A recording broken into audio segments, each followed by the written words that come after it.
Good morning, good morning. Hope y'all are doing good. Welcome in. How's it going? Oh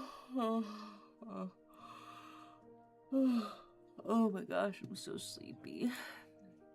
Hope y'all are doing well. Yeah, what's up? Let's see, who all do we have here today?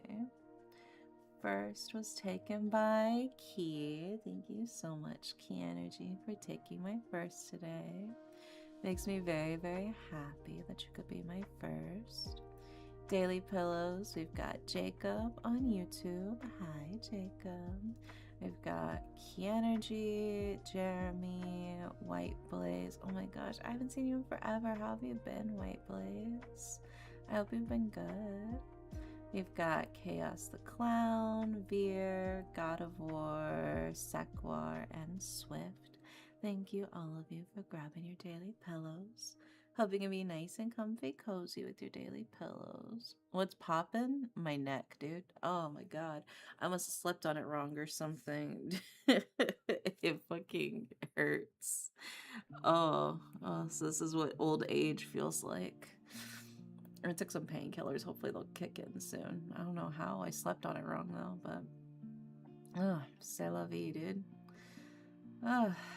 Okay, let's see. Who do we have in the queue? If your neck feels better soon, thank you. Yeah, I took some painkillers. I've been trying to do some light stretching. Hopefully that'll help Indeed, you're my hot what? My hot what? What about my hot? All right, let's see. So, tarot reading, we've got Chaos the Clown, who wants a general reading. My hot what? You didn't finish your sentence. Okay, so we got Chaos the Clown, we've got God of War, we've got Swift. Only 3 readings in the queue so far, it seems. Okay. Well, that's fine by me. We will start with Chaos the Clown's general reading then. Post-factory drunk worker Poppy here. Yeah, you gotta make sure you drink plenty of water if you're drunk. You gotta stay hydrated. Very important. You got bread. Yeah, you should also drink water too. Bread's good, but you should also have water. Okay, good. You're like a bird. You got bread and water. Yeah, hi, Chaos. I'm just popping out my cards. There we go. Ooh, it hurts to turn my head to put that to the side. I'm sure it's fine. Okay. I got my water.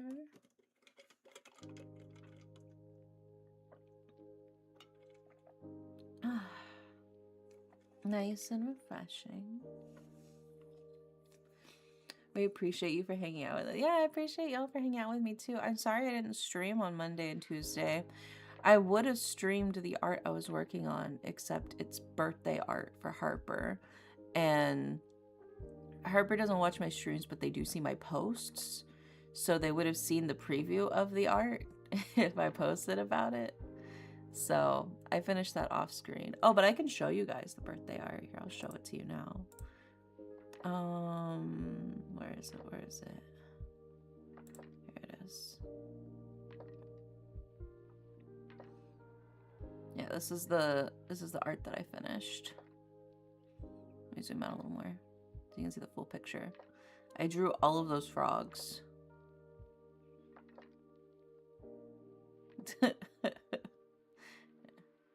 Let's see if you can see the full thing, because my thing's cropped. Yeah. So, yeah, I was drawing this for them for their birthday in 3 days. Yeah, I drew all the little froggies because all the little hoppers. So each froggy is a hopper. This one is me. This one is me. Nobody else can claim this frog. This one is me, okay? I want you guys to know that. Yeah, so I drew that. I was working on that. It took forever because you can see how many fucking frogs there are. Yeah.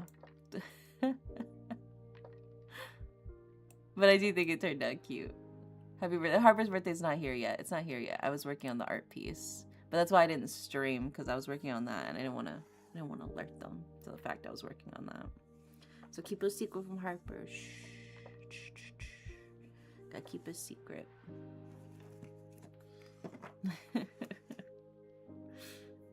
Okay, so we start with Chaos the Clown's general reading. Let's see what we got for you.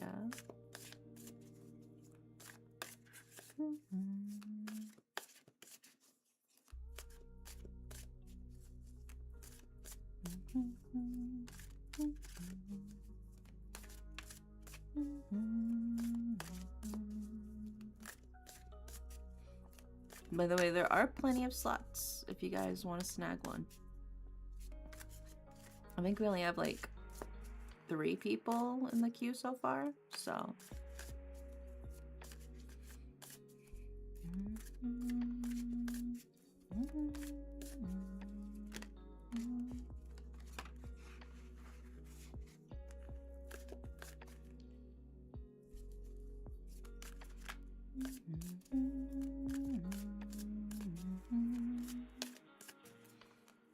Let's see what we got for you.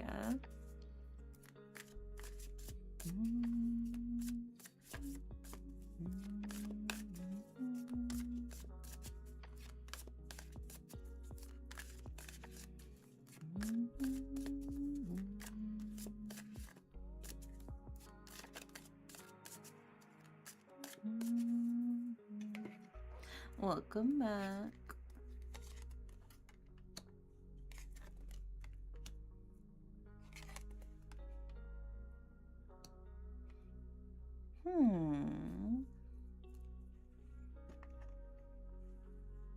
Okay, we got all the cards. Oh my god, Nugget getting a love reading? Oh my god, yeah, it is a wild request from you. Oh my goodness.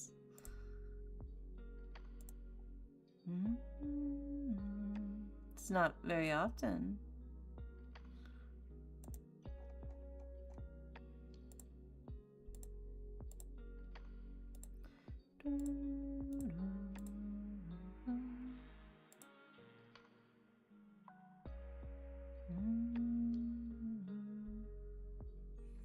Feelings do be caught. I need some input. Oh my gosh. Wait, aren't you engaged? Am I crazy? Aren't you engaged?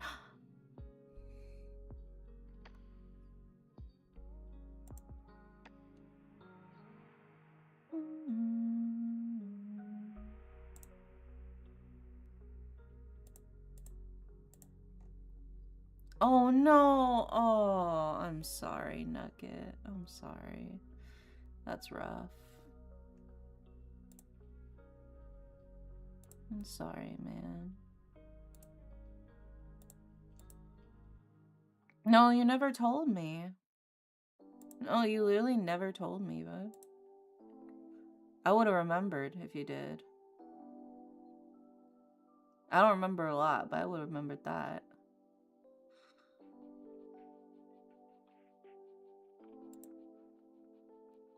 Shit, man, I never would have brought it up if I knew.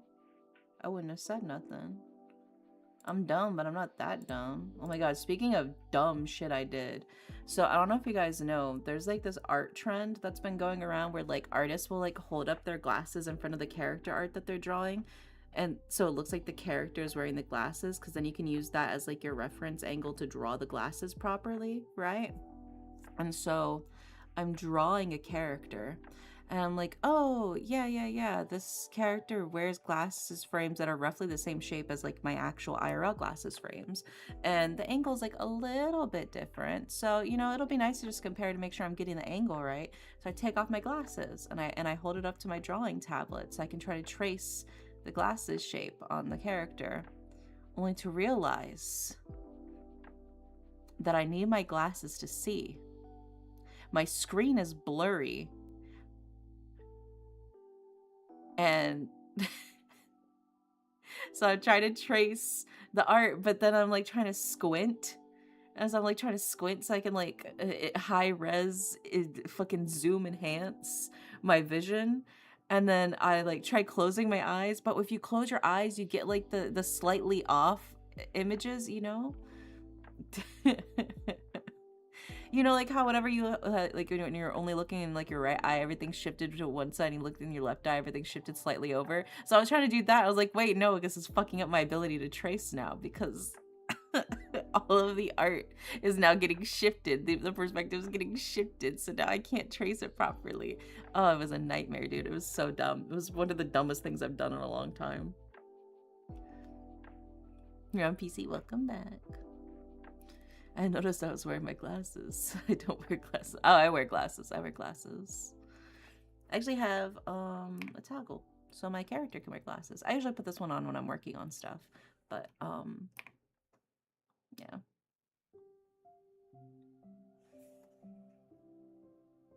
Yeah, I'm sorry to hear that, Nugget.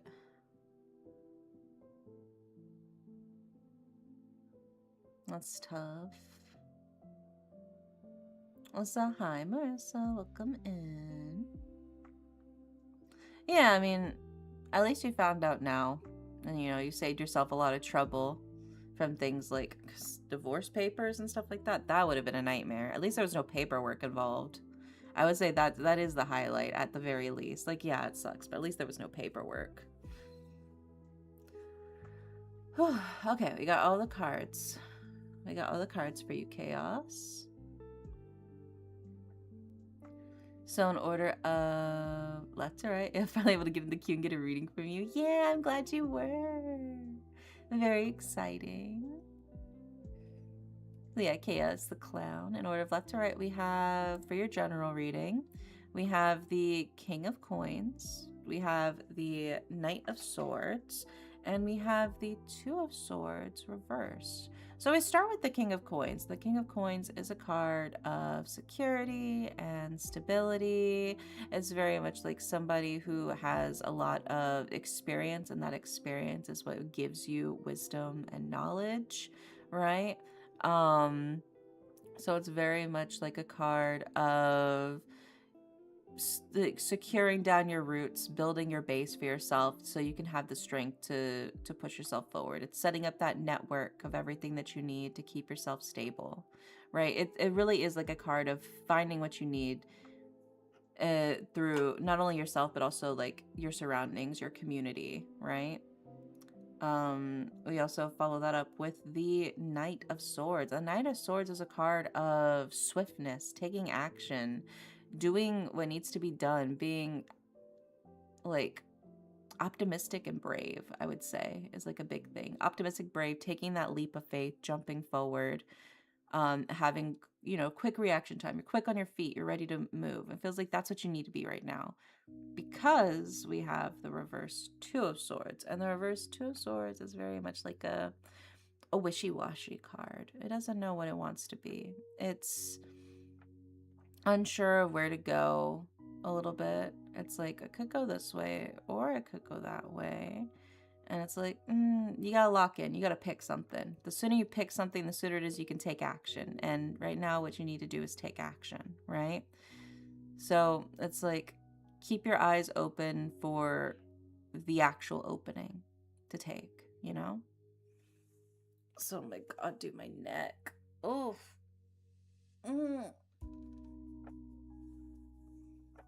It's your favorite card. It is a very pretty card. I do like it.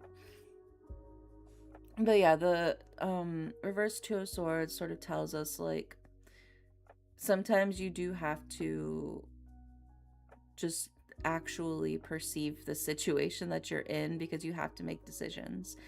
And if you don't make those decisions, it's possible that what was initially favorable for you could slip out of balance, you know? So something that would have been fine if you hadn't waited, because you waited, you lost it. Or it didn't get as good, you know? It was like degrading in quality sort of thing. So it's like, so take that action. Do what you got to do. You've been setting yourself up for success, so make sure you don't just sit on it, you know? Be proactive. Be proactive. That's what they're saying. I hope that helps, Chaos the Clown. Fingers crossed.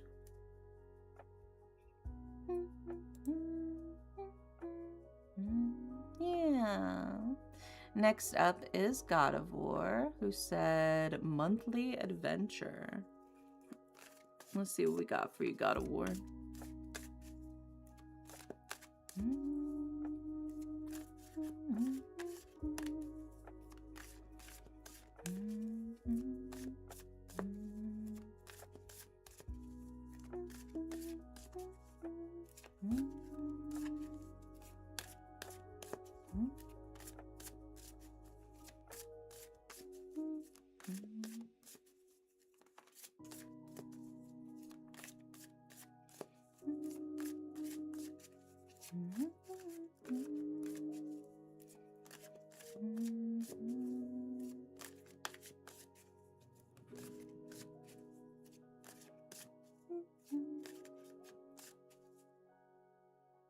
Yeah, get some yummy food. Hi, how are you? I'm good. How are you, Johnny? I hope you've been good. Hey, you folks. Hi, Cola. Welcome in. Hi, Barb. Welcome in as well.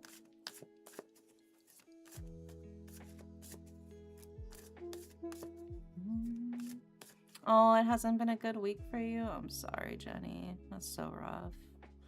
Did you at least get to see the meteor showers that were happening? Dude, there was so many like astrological events that happened yesterday. It was crazy. There was the eclipse. There was the meteor shower. There was the planetary alignment.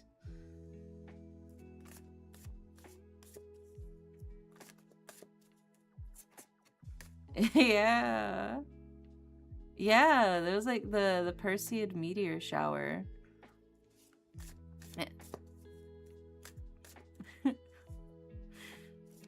You see the video of the guy skateboarding in front of the eclipse? I did see that. It was so cool. Yeah, the guy did his like kickflip trick in front of the eclipse. It was so neat.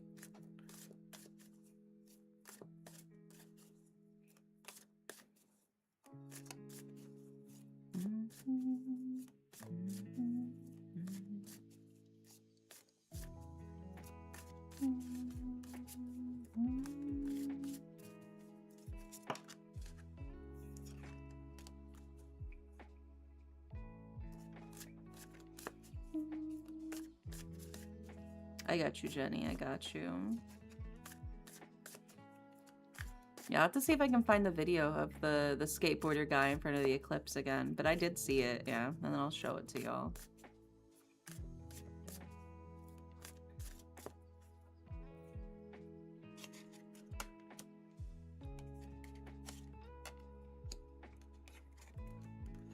Damn. Okay, God of War. I got all your cards for you. So thank you for the hydrate, Jenny. Let's put these cards up on the screen for you, so you can see what I'm seeing for your monthly adventure.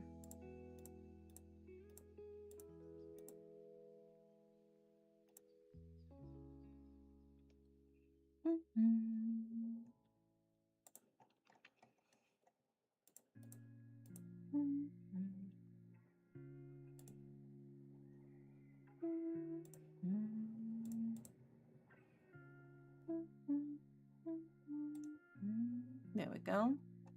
So first things first, all three of these are major arcana cards. So it seems like your monthly adventure is very action-packed, I would say. Seems like there's a lot of juicy stuff happening for you this month, at the very least, you know? Hi, Shorts, welcome in.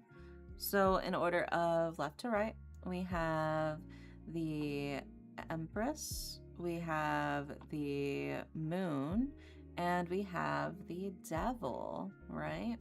So we start with the Empress, and the Empress is somebody who's overflowing with creativity, nurturing, kindness, warmth, love, you know, sort of like tapping into that feminine energy in that sense, right? This is somebody who wants to create, who wants to make something, and I feel like for monthly adventures, now is the best time for you to do that, for you to make things. If you've been wanting to create a project or do something, I feel like now is the optimal time to do it, to go for it, you know? We also followed up with the Moon card, and the Moon card is a card all about like intuition, dreams, creativity, again, changing of the tides. Like I said, it feels very much like this is like imagination sort of like coming to full bloom. The things that you've sort of kept tucked in the corner of your mind, you know, the thoughts you've had wandering late at night, it feels like now's the time for you to do something with those, to make something out of those, you know? So it feels like it's a lot of creativity, it's a lot of energy just like wanting to burst forth. And then we, interestingly, funnily enough, we follow it up with the Devil. And the Devil is playful, the Devil is flirtatious, the Devil doesn't take things too seriously, the Devil wants to have fun. I think now is the time to work on the things that you've been wanting to work on, because it seemed like they would be fun projects. What's up, baby lemur? Thank you for the follow. Welcome in. So it really is like the card just telling you like, hey, you want to work on that thing because you think it'd be fun and you want to do it. Well, now is the perfect time. There's tons of inspiration. There's tons of creativity. It's going to be a blast. Just go for it. Like, what are you doing? Why are you procrastinating on this? You're going to have so much fun making this, you know? So I think if there was some sort of project, whether you want to do like music or art or writing or whatever it is that you've been wanting to work on, some creative endeavor, I think now is the optimal time for you to get into it. There you go. There you go, God of War. The devil and the fool always on the same terms. I would say the fool is somebody who doesn't know what to expect, so they're excited. While the devil is somebody who's just looking for a good time. So semi-similar-ish vein, but very different vibes to the function, you know? Let my creative side out and create wonderful things. Exactly. What if somebody gets evil indie? No, you wouldn't get evil indie. You wouldn't get evil indie. That's not happening. Don't worry. And evil tarot. Oh, I got evil tarot when I was forced to do the reading for myself. Oh, also your subs. Let me give you your oracle card as well, God of War. Let's pull your oracle card for you.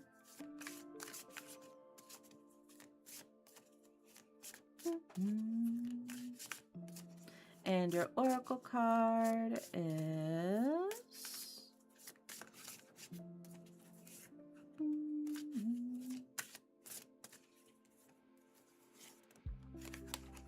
your earthworm. Earthworm is a card of clarity and rumination. You know, this is where all the things that you've been slowly processing and digesting help you figure out what it is you want to do. You use that as inspiration and as energy to push yourself forward, you know? Like the earthworm helps with the soil, you know? They chew through all of the stuff in order to help add nutrients back into the soil, to aerate the soil, you know, so new things can grow there. I think it really is just like solidifying, like, hey, now's the time. All those things that have been like in the back of your mind, all the stuff you want to work on, all of the things you want to do. It feels like, yeah, creative output to the max. Also, hi, Splashy. Welcome in. I hope you're doing well. So tired. Yeah, dude, I feel you. But there you go. I hope that helps. Gives you some inspiration for whatever it is that project that you want to work on is. Next up is Swift. And Swift wants a general reading. What I missed? Nothing much. You're back just in time. Welcome to the world of the living. So hi, Ham. Welcome in. And Swift wants a general reading. So let's see what we got for you, Swift.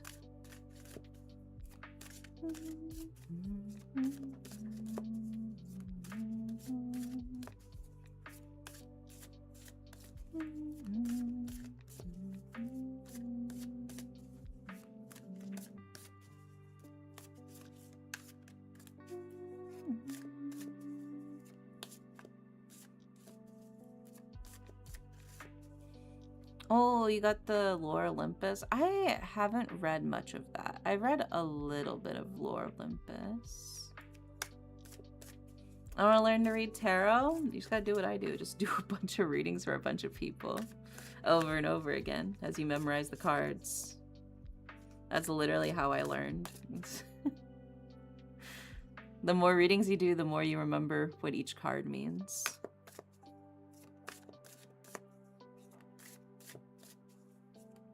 You're on volume 10 right now? Oh yeah, no, I'm nowhere near that far in. I think I read like the first few free chapters they had on Webtoon. Which, oh my god, dude, speaking of, Webtoon is adding in AI features. It's so fucking annoying, dude. They're adding AI into everything. Tell me why a creative hub platform made specifically for artists to share their comics is making AI chatbots of certain characters from said comics. Crazy, dude. Like, just host the fucking comics. You're already getting paid. You're already making money off the coins and the ad revenue. You don't need to add in a fucking AI chatbot.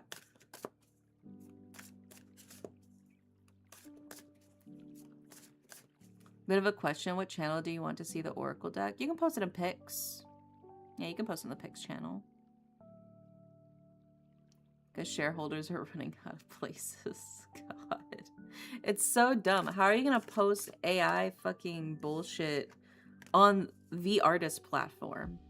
The art platform. That's like all the fuck it is. It's the art platform. It's where people go to read art comics. Like, what are we talking about? What are we doing? We're losing the plot.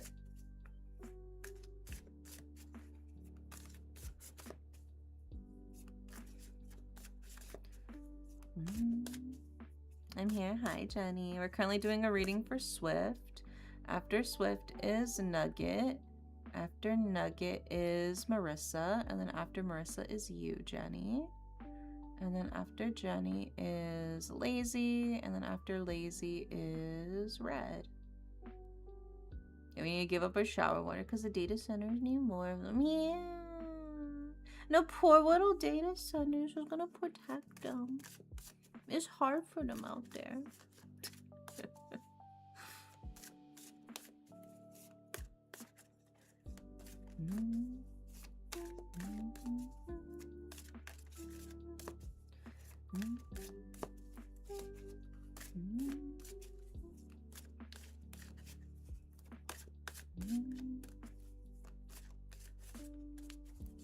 So Swift's general reading.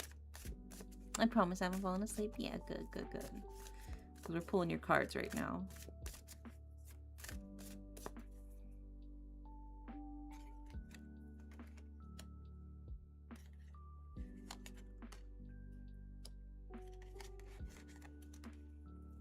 Oh. Yeah, let's put these up on the screen for you. Starting one.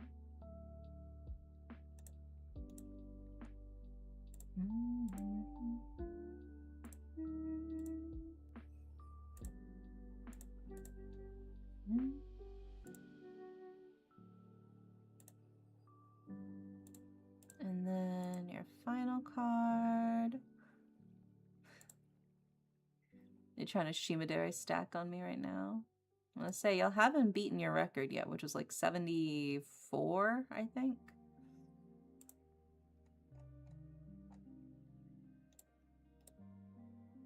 We'll see. We'll see if you can do it.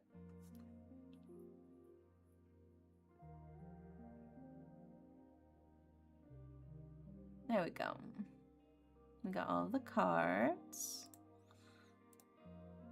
Oh, let me see the Oracle deck. Ooh, very pretty, very lovely. Very nice. Yeah, I use the Green Witch Oracle deck. I like it a lot. It's very lovely. You got a grape-covered penny. You win. Yeah, that's the Ace of Coins. That is a good card, I will say. But you did also get it reversed, so you got an upside down grape-covered penny, which is not as good. So in order of left to right, we have the Chariot, we have the reverse Ace of Coins, and we have the World. So we start with the Chariot, right? The Chariot is a card of seizing victory, right? It's a card of using everything that you've learned and using that to achieve greatness, to achieve success, right? It's a card of fighting to win, but you do win, right? That's what that one's about. We follow it up with the reverse Ace of Coins, which is a card of like, but make sure you don't get too greedy with it, you know? You got to remember that too much of anything can be bad for you, right? Moderation is key. There's the idea of like a golden touch could lead to ruin. It's like something that initially seemed really, really great can sometimes backfire if you dive a little too deep into it. So it's like, hey, just remember, a little goes a long way, you know? So there is that. And then we follow that up with the World, and the World is a card of achieving success, you know, the fruits of your labor coming to fruition, you know, you're hitting the peak, the pride of what you've been trying to reach, like the old Midas story, exactly like the old Midas story. Yeah, that is very much. I believe that's actually because this is Dionysus on the coin, and so that's why there's grapes there. So it's like a card of like hedonism, indulgence, and stuff like that. I believe it was Dionysus who gave King Midas the golden touch. I'm pretty sure, wasn't it? It was supposed to serve as a warning. Wasn't it Dionysus that made? Hold on, let me look.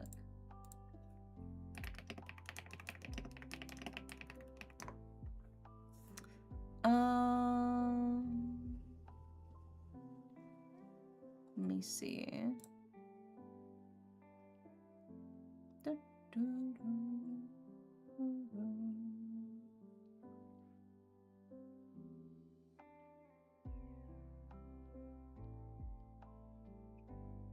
Trying to see. I feel like it was Dionysus who gave it to him. There's some Dionysus shit that would happen.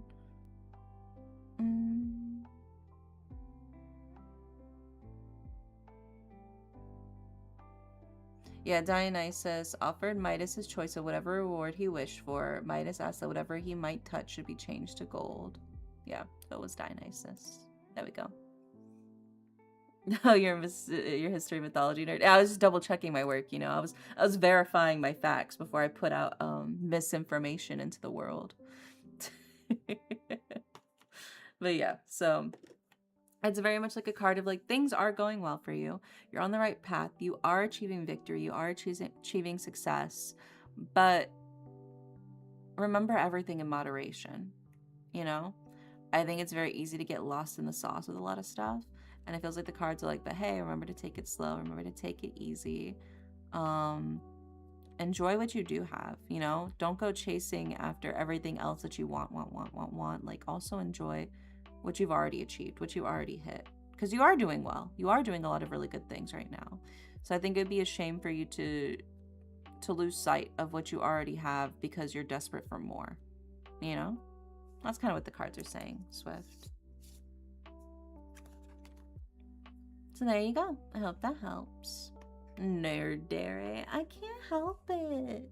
There's nothing wrong with wanting to double check my facts. Also, hi, Sammy. Welcome in. Oh my god. Fuck, dude. My neck hurts so bad. Oh. Ugh. How's your day? It's been good. It's been good. I've been having a good time. I slept on my neck wrong or something, so my neck really fucking hurts. Yo, Dionysus mentioned. Let's go. Yeah, where are my Dionysus heads at? Derek committing the 8th deadly sin of shrimp. Coconut shrimp would be so good right now. Also, hi, Mita. Thank you so much for the 26 months. Thank you. Yeah, let's get wine drunk with Dionysus, bro. I'm not getting crazy drunk. All right. I like a little bit of alcohol. I'm a very responsible drinker, I would say. I always make sure to carb up ahead of time. I always make sure I have plenty of water while and after I'm drinking. And I never I've never once gotten blackout drunk. Yeah. Drunk tarot when? It's been a while. I'd have to buy alcohol is the thing. And I do have like kind of a high tolerance for alcohol. So I normally buy like the thing of vodka and then I end up drinking like half the vodka. But that would be fun. That would be fun. But it's expensive. That's why I don't normally drink. I don't want to have to spend that much money just to get drunk, dude. So but it would be fun. It would be fun to do a drunk tarot. We did it before one point, I'm pretty sure. I think we did it for my birthday the year before last. I don't know how people drink plain vodka. Oh, no, no, no. I do not drink plain vodka. I also get simply raspberry lemonade, right? And it's like 2 parts simply raspberry lemonade and 1 part vodka. Yeah, no, I'm not drinking that straight. That's ugh. I have I have I have like I don't know, basic dignity, I suppose.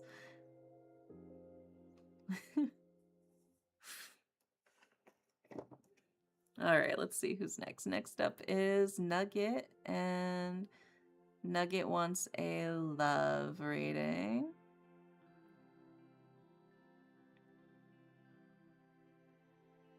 So let's see what we got for you, Nugget. Fuck, right? Windows gotta update. Yeah, I don't ever really drink. I need something fruity when the alcohol doesn't taste like alcohol. That's why you gotta try the Simply Raspberry Lemonade. I'm telling you, that stuff does a really, really good job of masking the alcohol flavor. Probably put in less vodka than me, and my drink is still really strong. But if you put in like 1 shot of vodka into your Simply Raspberry Lemonade, you won't taste it. Probably. It's been a while since I've had it. I feel like it'll drown out. But lemonade, stuff like that, that is really good at masking the flavor. Yeah, citrus is your best friend in hiding the flavor of alcohol. Yeah, tart, citrusy flavors are really good at sort of like combating that. The only alcohol I've heard of is sake. Oh, dude, some hot sake is so good. Yeah. I can fuck with raw, just like raw dogging hot sake. Because it's warm, it goes down smoother. It's so good. It warms you up inside and out. And cocktails, yeah, I do like a variety of cocktails. I do like to order. I think normally my go-to whenever I'm like at restaurants and stuff, I do like to look at like their whiskey and bourbon cocktails. I am a big fan of whiskey and bourbon cocktails. But sometimes I'll get like other stuff too. Sometimes you just want a classic margarita. Sometimes a classic margarita just fucking hits, bro. And also citrus in the margarita. I'm telling you. There's something about citrus that works well with alcohol.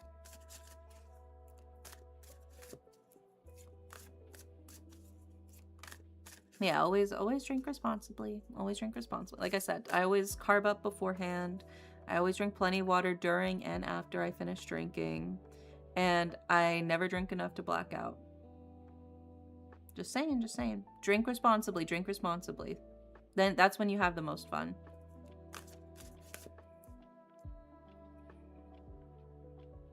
I forgot I have leftover food I ordered earlier. Now I'm just eating. Ooh, what food you got? You got enough for the class? I accidentally got straight blueberry vodka, but it had like the peel of a lemon slice in it. That peel was doing some heavy lifting in that drink. Oh, so it's like lemon blueberry? That kind of sounds like delicious, not gonna lie. But no, I can't drink straight vodka. I will say I don't do shots. I'm not a shot person at all. I am a cocktail person. I am a beverage person. But there was 1 shot I did have that was like weird and strange, but also like low-key kind of good. It was called like a chocolate cake shot. It was like the combination of the alcohol and the shot made it taste like chocolate cake. I wonder if I can find it.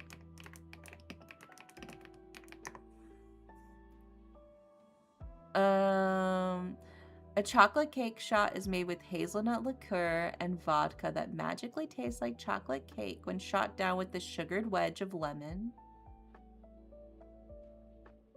There we go. Isn't that interesting? It wasn't a shot, it was a whole cup. That's crazy. You're crazy, dude. I'm not drinking a whole cup of straight vodka. I'm tempted to order something. See, I still have 1 more cupcake left. I've been, because my roommate got me some cupcakes for my birthday. And so there was 4 cupcakes. So I had one on my birthday, and then I had like another 2, but I still have 1 left, so I'm gonna have one after stream. My final cupcake. Is it me next? Yeah, we're doing you right now. I just ate chocolate cake. Yum. Yeah, my cupcake is actually a chocolate cream cheese cupcake. Happy late birthday. Thank you, Sammy. I appreciate it.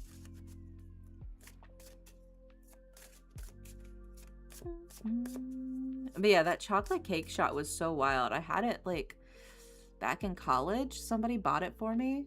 And I tried it. It was so interesting. I tried a few shots once. It was tequila. Ugh, ugh, ugh. No, I would never raw dog tequila. Ugh, ugh. No. I love tequila in my margarita. That is where it's staying. It is staying in the margarita. I am not doing shots of tequila. I said I don't do shots at all. Oh my god, can you add 3 Yu-Gi-Oh cards too? I want all the exposition. Yeah, I got you. I got you. I hate typing on my own phone sometimes. I can't type properly. That's so funny. I didn't realize it'd be a whole cup of straight vodka when I ordered. I thought it'd be cut with lemonade or something. Yeah, I feel like that is true. Most people would assume it'd be cut with something if you're getting a full cup of it. Was it expensive or was it cheap? Because I mean, if it was cheap, that's even more impressive. I chased it, I forgot with what, but my tummy, my booty did not like me that night. Yeah, that's crazy. Yeah, I've never been one for doing shots. I'm drawing 7 full cards if I get shortchanged on an answer. Yeah, let's see what we got for your love reading, Nugget. Let's see what the future holds for your love reading.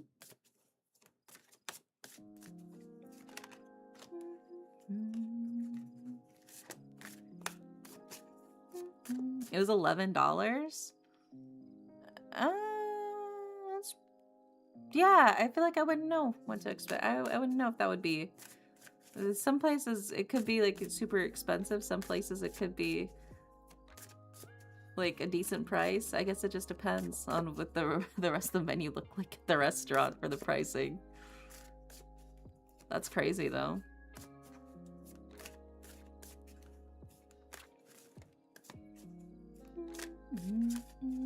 What do you think about Resident Evil? I like the Leon Grunt and Moan compilation. That's all I know. That's all I know about Resident Evil, is the Leon Kennedy Grunt and Moan compilations. I like them though. The what? Yeah. So when Leon Kennedy gets hurt, he makes like these little sort of sounds, and so people will like record them and compile them so it sounds like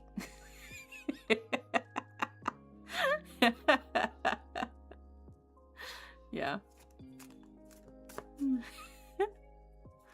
Yeah, they're real. People will literally play on Leon Kennedy on low health just so they can hear him, and people make whole compilations of him just making those sounds. It's like an hour long. For real. Why do you think I would fuck with you about that? That's the only thing I know about Resident Evil. You think I'm lying? About the only thing I know about Resident Evil? I don't know if there's a Jill or Claire one. Maybe. Probably. I've only seen the Leon Kennedy ones.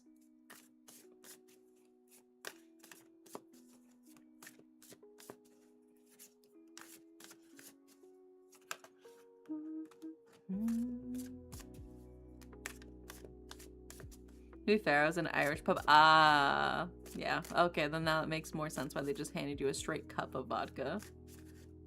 Leon is hot, but he's not that hot. What the fuck are you on? What the fuck are you talking about? Leon Kennedy's not that hot. Are your eyes working? Do you need to go to an optometrist? You need to get them checked? Hold on. Let me we gotta check something real quick. Hold on.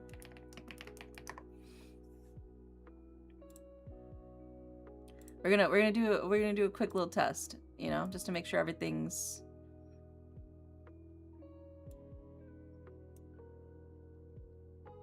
You see it on the screen? Can you read the first line for me real quick? Just want to make sure. Can you read the first line for me? Interesting.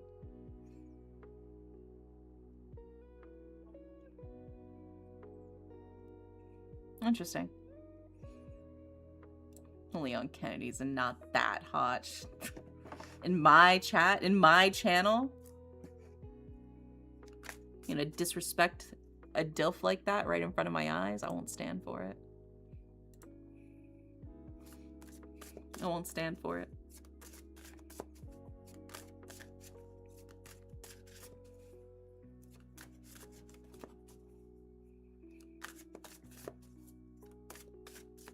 Right in front of my salad, exactly.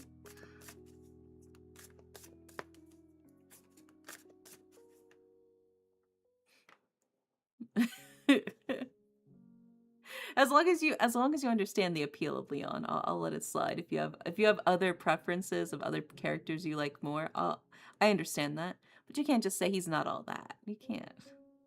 Have you seen the sculpture of him in the bunny suit?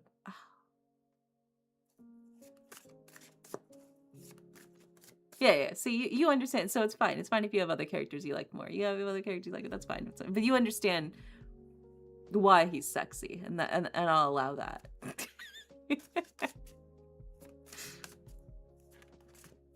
He's got aura, but he's not my type. I love the younger version of Leon. I like the older version of Leon. The younger version's good. He's fine, but the older version, I don't know. I've been into DILFs. I've been into DILFs. I've been into MILFs. It's been calling to me. It's been calling to me like a siren song. I am Odysseus, tied to the pole, and the ship pushes forward as I hear the siren song of DILFs and MILFs around me.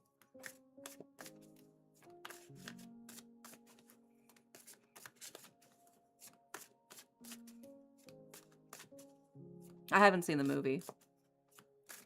I haven't seen Odysseus. I know the story.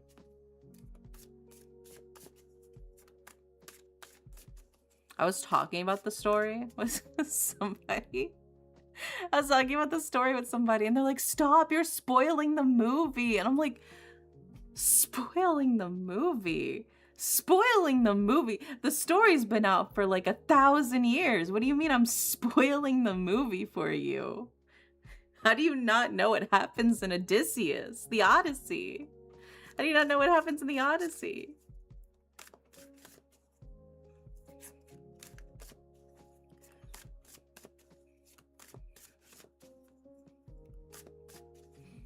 And then somebody else was like talking to me. They're like, "Oh my God, have you seen the movie The Odyssey?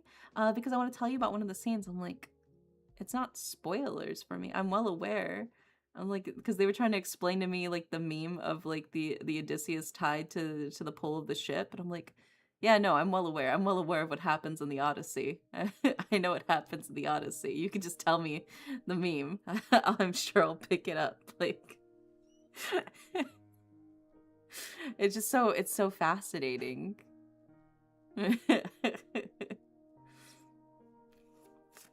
Also, oh my gosh, congrats, Lazy. I'm so proud of you. Look at that. You've done a great job. And dare I pull up an eye test for me? That's the first time I've had an eye test outside of the doctor. Well, I had to make sure your eyes were right. I had to make sure your eyes were functioning correctly. With the crazy bullshit you were spewing in my chat. I had to make sure that, you know, you weren't completely blind.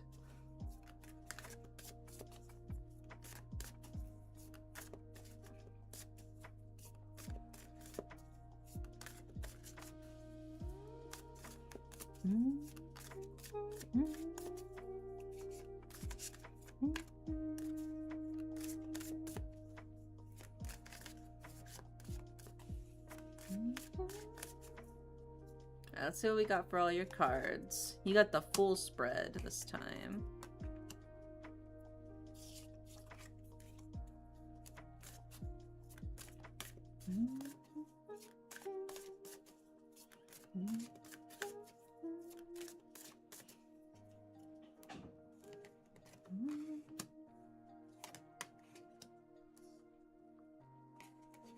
Oh yeah, I was dead serious. I had to make sure his eyes were working.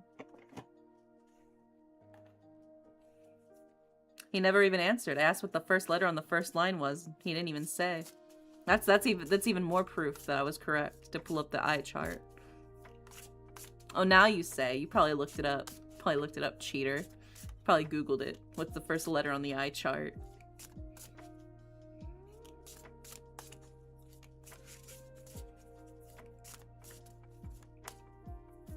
Hi, Ren. Welcome in.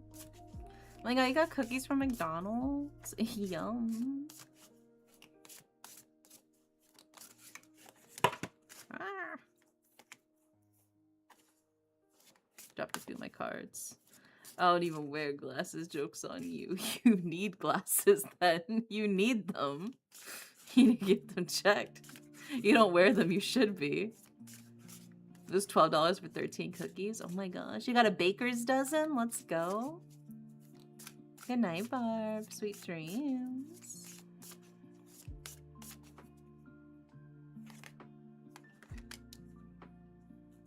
Alright, and let's grab your Yu-Gi-Oh cards. Ooh, they're a little dusty on top. It's been a while since I've used the Yu-Gi-Oh cards. I gotta blow the dust off these puppies. I'm still hi, Jenny. Yeah, we're working through the readings right now. We're doing Nuggets reading right now. Yeah, we're doing Nuggets love reading.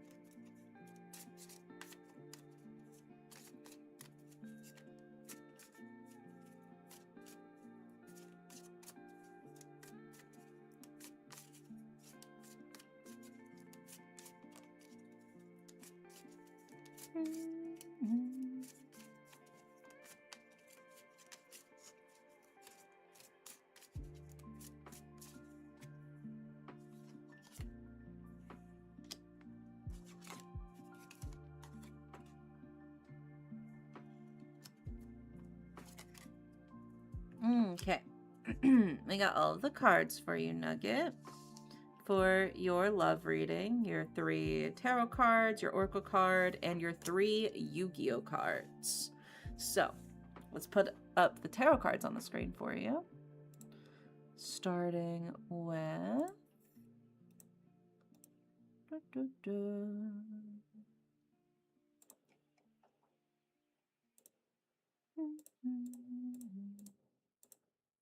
Then next up is...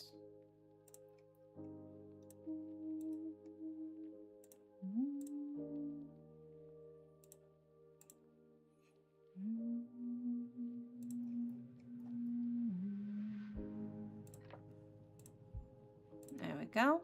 All right. All the cards in order of left to right. We have the Page of Cups. We have the 9 of Coins. And we have the King of Cups. Then for your Oracle card, we have Hedge, like a hedge maze, you know, like shrubbery.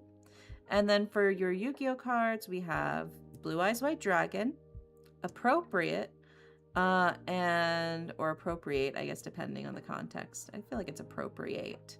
And then Banisher of the Light. So, we start with Page of Cups. And Page of Cups is somebody who is sweet, who is passionate, who wears their heart on their sleeve. Somebody who is very much in touch with their emotions. And sometimes their emotions can kind of overwhelm them, it feels like, you know? That's who the Page of Cups is. They're very much overflowing with the feelings in their heart. Interestingly, though, we follow it up with the 9 of Coins. And the 9 of Coins is specifically about self-love, taking care of yourself, focusing on yourself. So we have this love reading, and it's immediately like, hey, you got to focus on you right now. I know you wear your heart on your sleeve. I know that you are feeling these overwhelming emotions right now. The cards are like, but you need to lock in on doing things for you, for your sake right now. Don't worry about other people. Don't look at other people. Look inwards. Do things for you. Take yourself out on some dates. Get to know yourself again, you know?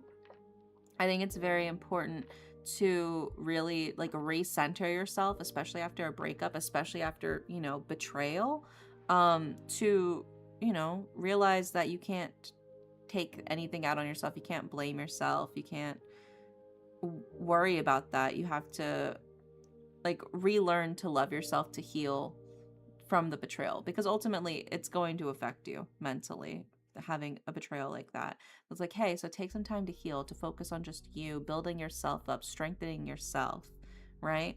And then following that up as well with the King of Cups. And the King of Cups is a card of somebody who is, you know, delving into all of their interests, who again is very much like in tune with their heart, right? Somebody who's wise, who has a healing touch. I think you can use the experiences that you've gained in your life to help other people, but I think in order to fully maximize your ability to help others from your own knowledge and experience, it requires you to sit with it, you know? Also, oh my gosh, Sammy, thank you for the 8 months. Thank you.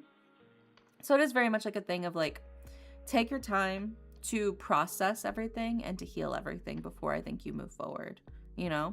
And then that feels also sort of amplified by your Oracle card, which is Hedge, which is a card of potential, boundaries, but also indecision. I think understanding where your boundaries are, understanding what's okay and what's not okay, and what it is that you do want and what it is that you are looking for, and maybe also what it is that you're not looking for when it comes to love, right? This is the card for you to reestablish and redraw the lines of who you are as a person before you go back into looking for another relationship, you know? I think it's very important to have a very clear, very solid understanding of who you are, especially after something like that, you know, getting your footing again of who is Nugget, you know? And now let's look at your Yu-Gi-Oh cards. Your first Yu-Gi-Oh card we have is the Blue Eyes White Dragon. This legendary dragon is a powerful engine of destruction. Virtually invincible, very few have faced this awesome creature and lived to tell the tale. I feel like that just goes to show you what happened isn't your fault, you know? I don't think you think that, but sometimes you just need to hear reassurance, you know? It wasn't your fault. If somebody cheats on you, it's not your fault. I think it is a matter of sometimes you need a reminder that you are an incredible person and that you have a lot of really wonderful qualities to you. And sometimes the best way to remember is just remember that you are the Blue Eyes White Dragon. That's you, baby. You gotta understand. You can't see, I'm waving it in front of the screen like you can see me holding the card up. You can't. Anyway, that's what I was doing. We follow it up with Appropriate. Activate only when your opponent draws a card outside of either draw phase. After that, each time your opponent draws a card outside of the draw phase, immediately draw 2 cards. So it's like, now is your chance to focus on yourself, to build yourself up, you know? Yes, the situation sucked, but I think you can use it to build yourself even stronger, you know? I am the spiciest nugget. Exactly. I think you can use this as an opportunity to push yourself further into the best version of you that you want to be, to find, you know, what it is that you want the most, right? Look at it as more of an opportunity for yourself. And I think when you do, you'll find that you'll be able to get way more out of it. And then your final Yu-Gi-Oh card is Banisher of the Light. Any card sent to the graveyard is banished instead. I don't know if you have any pictures. I don't know if you still have her number. Get rid of it. Get rid of it. You don't need it. Close it off. Clean slate. Hard cut. Hard snip, you know? I think you gotta fully commit to the spring cleaning of your love life.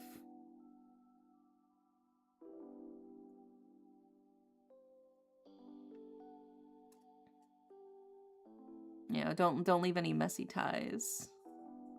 That's ironic, like creepily so. I'm just saying, I think it's important for you to have that clean cut from it. You know, like I said, banish it. Don't just send it to the graveyard. Don't just bury it in the back. Fully banish it. I slushed all of our photos from my phone earlier today. I think that's important. I think that is important. Sometimes you gotta just fully wipe the slate clean in order to move forward, you know? It's painful, it sucks, but it is a necessary step.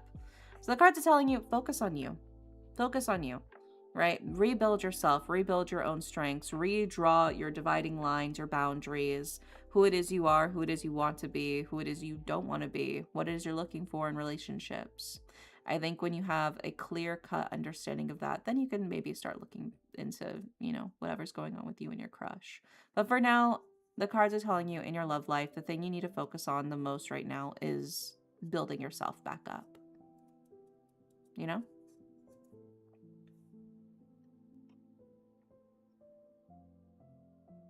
There you go. I hope that helps, Nugget. Fingers crossed.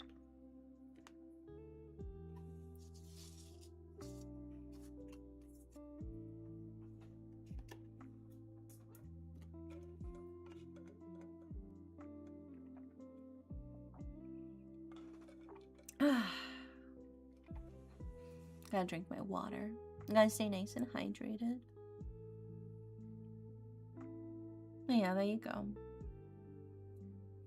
Can't say I'm shocked by what the cards had to say. Yeah, sometimes you just gotta rehear it for yourself. Sometimes you just gotta hear the obvious. That is pretty common. So yeah, the card's like, yeah, just work on you. Yeah, we're here for you, man. We're here for you.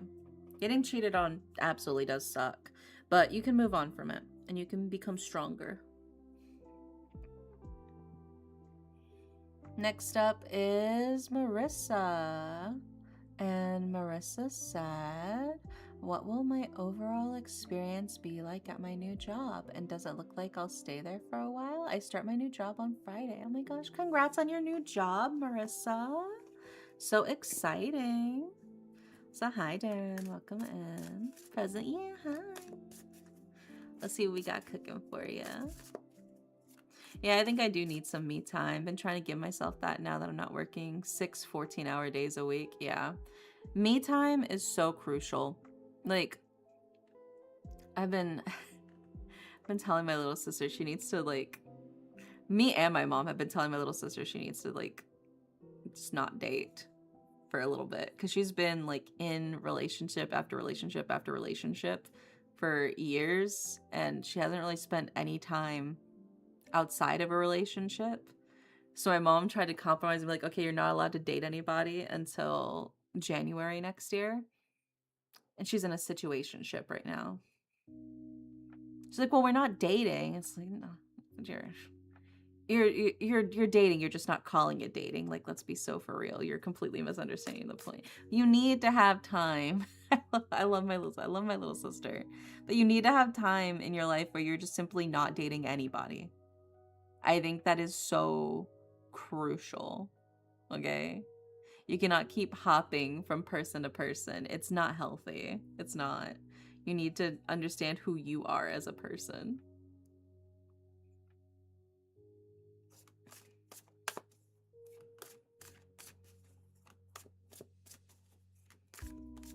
I think some people, they just get so used to being in a relationship that it feels like they have to fill the void in any way that they can. You know? Some people can't sit just like by themselves. And I think there is something very, very calming, very relaxing about just sitting with yourself. But to some people, I think it's scary. But it doesn't get us, maybe it starts scary. But the longer you sit with yourself, I think the more you become comfortable with who you are. And that comfortableness leads to confidence. And that confidence is sexy. And quite a few celebs struggle with that. No shade, but shade. Yeah. A lot of people struggle with it. I get it, but it's like, baby, you gotta learn to be single and be alone for a little bit. Yeah. Enjoy the singleness. Absolutely. Had a friend, had an ex who was poly, but would flip when my friends hugged me. Oh, yeah. It's complicated. It's complicated. Sometimes you really do just gotta... You gotta breathe. Spend some time for yourself. Also, hi, King Coffee Bean. Welcome in. You know, it's important to be single. It's important. It's good for you. You don't have to be single the whole time, but you need to be single at least a little bit of the time.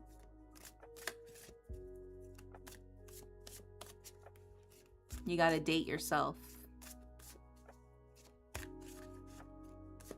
I think the quiet just gets too loud for some people and they'll do anything to fill that. Yeah, exactly, exactly.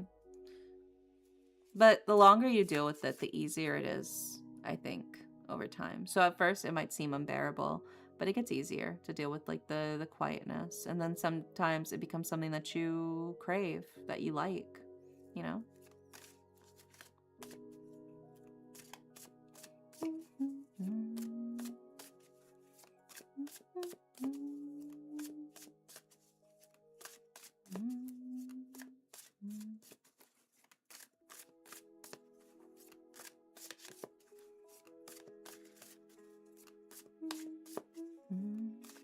Let's see what we got for you, Marissa, for your job reading.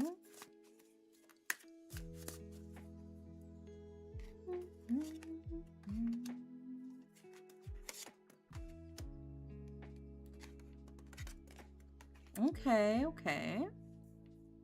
Let's put these up on the screen.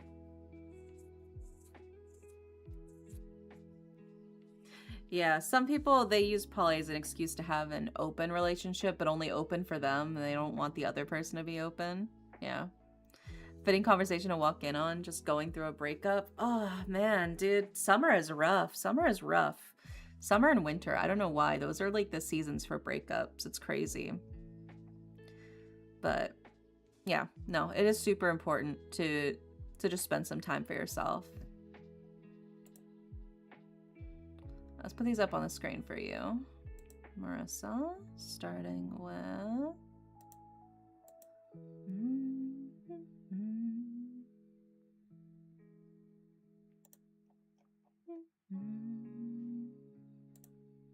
There we go.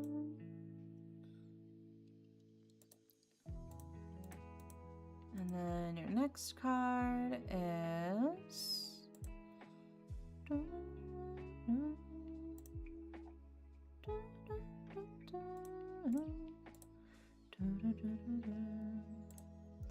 And your final card is...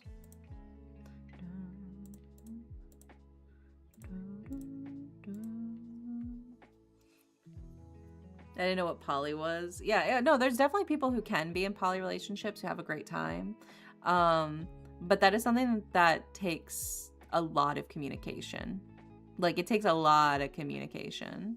And so there's definitely like legit just like happy poly couples that are having a great time.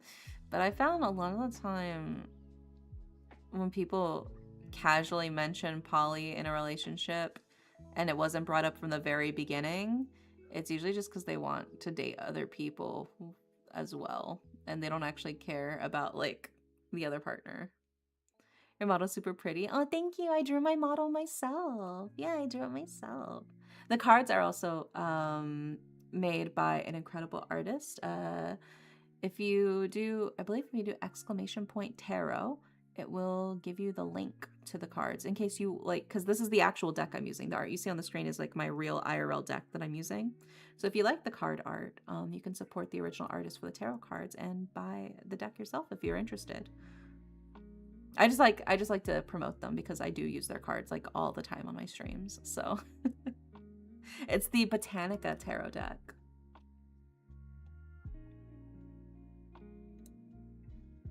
Oh, did it not work? Oh, there we go. Yeah, okay, it did. There you go. I was worried for a sec. I don't think anybody's done it on YouTube. So that's a good test to make sure it was working. I know it works on Twitch, but I'm glad it works on YouTube. Good. Okay, so we got all of the cards for you, Marissa, for your job reading.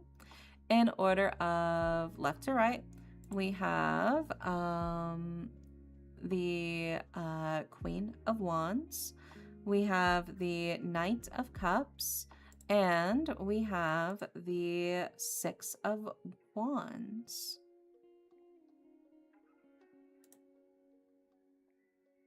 So we start with the Queen of Wands. And the Queen of Wands is fiery. She is passionate. She is creative, charismatic. She is a leader, right? She's taking charge. Like I said, she's got that fiery energy to her. She's ready to show what she's got. And so I feel like this is a great chance for you to take the lead in your job, you know? I don't know what specifically your job is, but it feels like this is a great opportunity for you to showcase your skills, to showcase what you're capable of, right? It's that sort of like confidence as you walk in, like you know what you're doing, you know?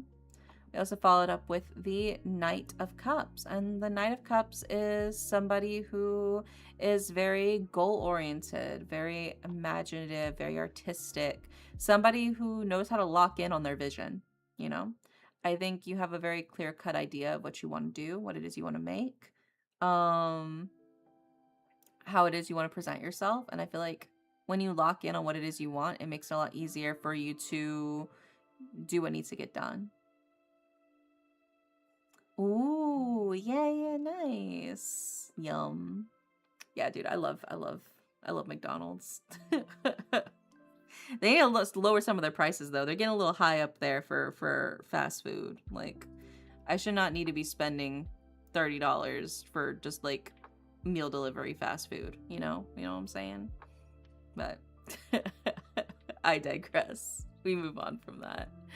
That is very much like somebody who knows how to lock in, somebody who knows what it is that they need to hit, what their goals are, and then they do it, you know, pushing themselves forward.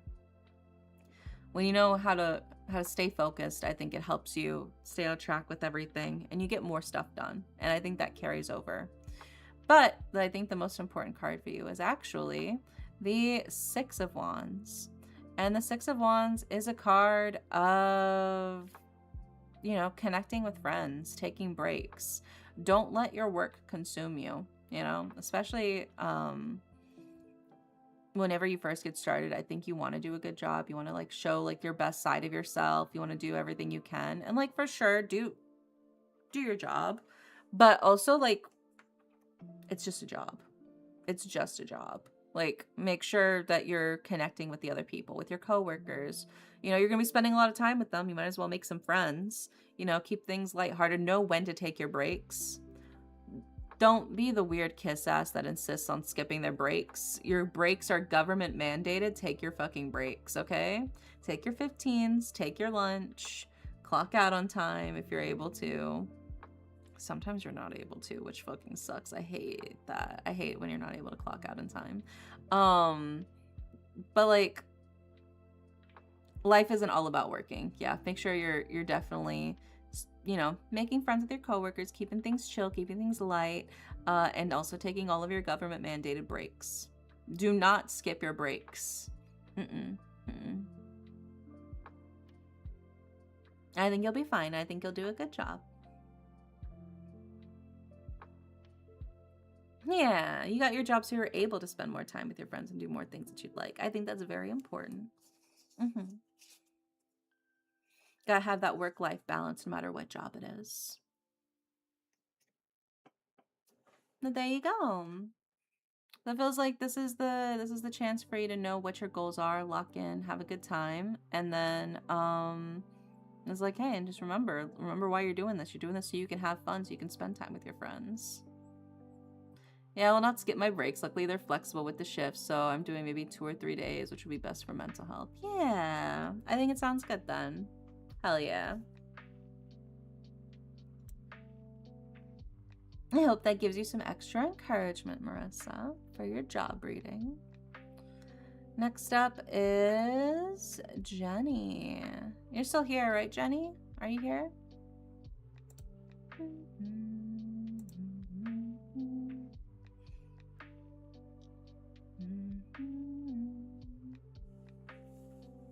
Ugh, I gotta stretch.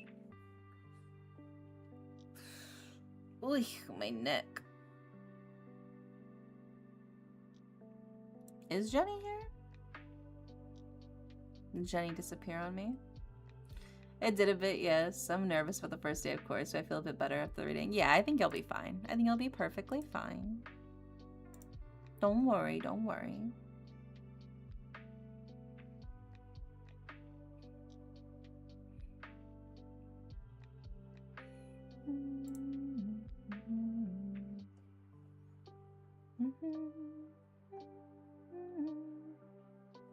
Okay, I think Jenny might have disappeared, so we will skip Jenny for now. We'll go to the next person on the list. Next up is Lazy. Lazy, are you here?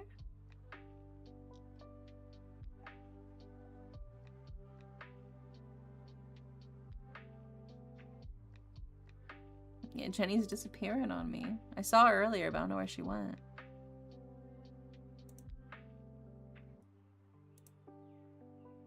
Is Lazy here? And did Lazy also fall asleep?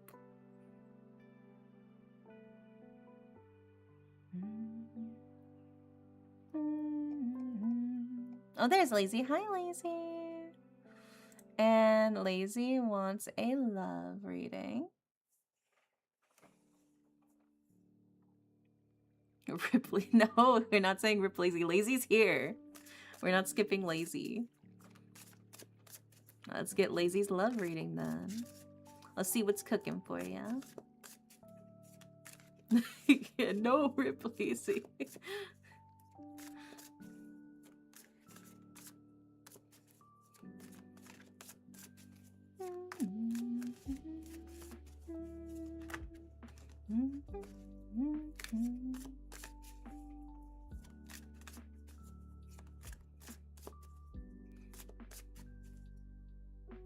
A lot of people asking for love readings. I would usually ask that too, but I want to know about my job situation first. No, yeah, I getcha. Yeah, I love the love readings. I love the juicy love readings. I feel like I'm a nosy little guy peeking in on the window, watching my little soap operas.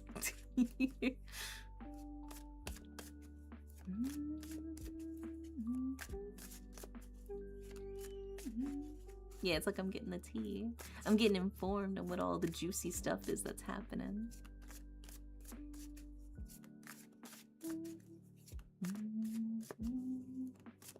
Oh, there you are, Jenny. I was wondering where you went. We'll do yours next. I was calling for you, but I didn't hear you. I didn't see you. So we're doing Lazy's reading right now, and then we'll do yours next, Jenny.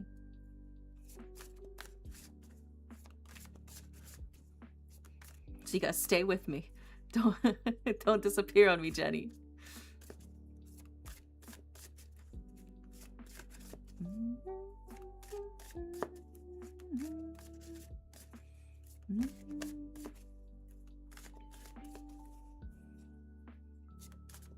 Alright, Lazy's love reading.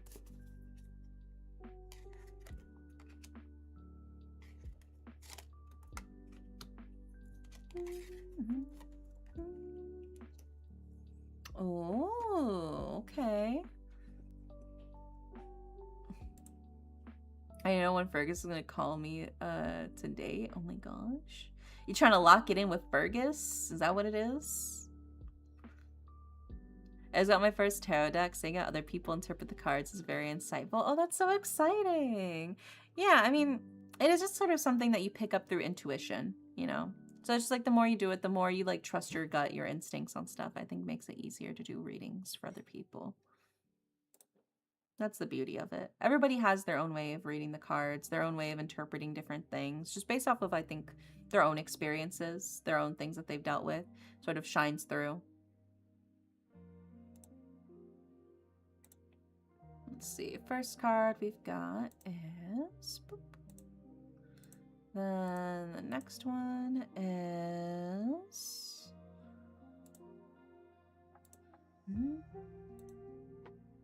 I will say this deck is very friendly, so I think that also comes through a lot in these readings. So like even like the more like scary sounding-ish cards tend to have like some sort of positive spin you can try to take from it, you know. This deck wants to encourage you. It doesn't want to like scare you. It wants to encourage you. And that's what I want for my readings for people to be too. I want them to be encouraging. Sometimes you got to encourage them to go in a different direction, but I still want it to be encouraging.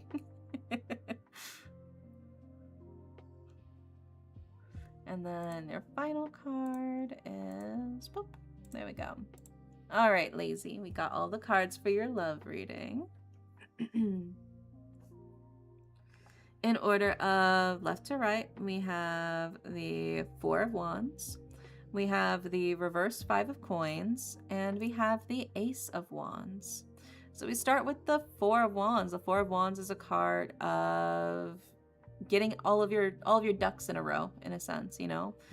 It's very much like a card of setting yourself up for success, leading yourself up to what it is you're looking for. In this case, you're looking for love. So it feels like you're putting yourself in all of the right places to find love.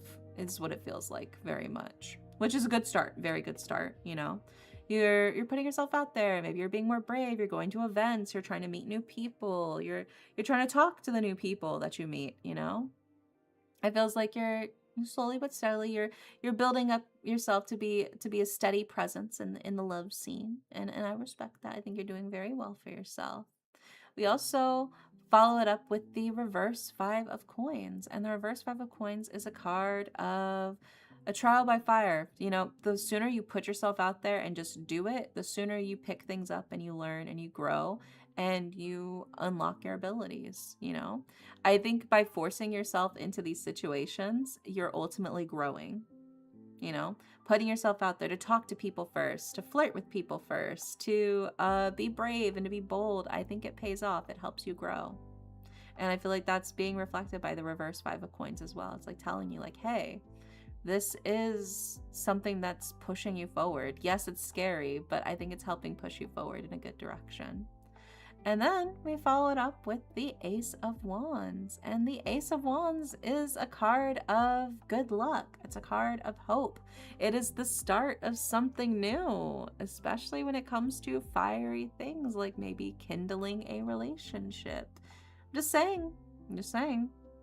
To me, it feels like it's working. It feels like you're on a good path for yourself. I think, Lazy, you are putting yourself out there. You're being very brave.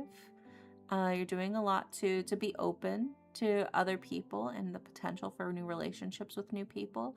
And I think it is very much paying off for you. I think you will find somebody very soon, if you haven't already, that you want to let love blossom between you two, you know? I'm very proud of you. It seems like you've been very brave. You've been putting yourself out there, and I think it's working. So it's a very, very positive reading. It's telling you like, hey, all the times you put yourself out of your comfort zone, all the times you push yourself to do something you wouldn't normally do, it's helping. It's doing something. It's good for you. You're doing a good job.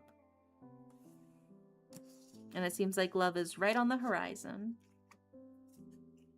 So there you go. Exciting. We love to see it. I know you've been looking for love for a while, so it feels like you're really on the right track. Yeah, good luck, Lazy. Yeah, the cards didn't bully you this time. Yeah, they're proud of you. They're very proud of you.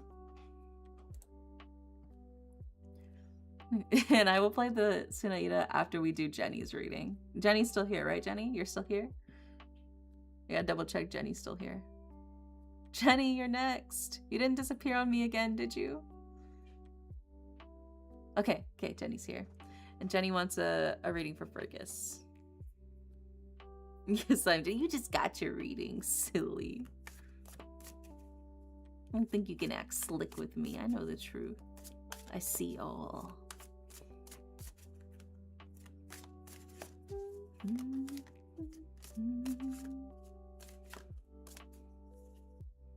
You haven't heard from him all week? Dump him. Dump him. You can find somebody better. I believe in you. Ooh, you're good. You got a job. I'm currently getting training off books, but in 2 weeks I'll be on books. I just got finished with a day of training today, and I'm gonna brace myself for tomorrow. You got this. You got this, Brandy. I'm so proud of you. So exciting.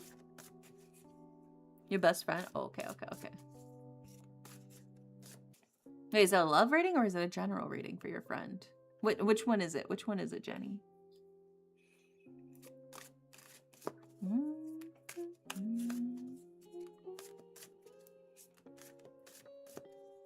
General reading? Okay, okay, okay.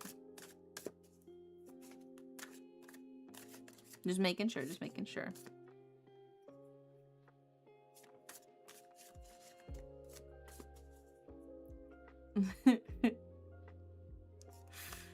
Dump them as your best friend. No, no.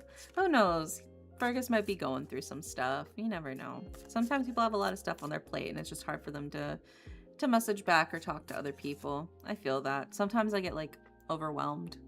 I just have like a lot on my mind. There's a lot I kind of have like I'm ruminating on, and then somebody will message me and I want to respond to them, but I'm too tired. And so I don't. Even though I want to and I want to talk to them, but it's just like so much energy, you know? So I get that. I do get that.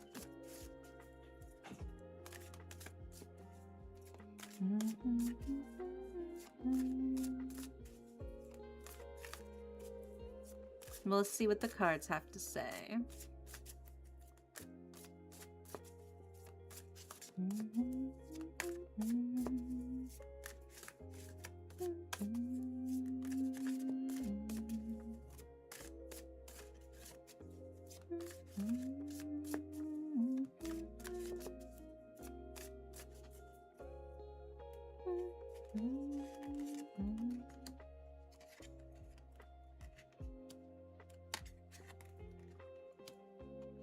Okay. Yeah, it felt like that might be the case. It felt like that might be what it is. Okay, let's put these up on the screen for you, Jenny. Starting with...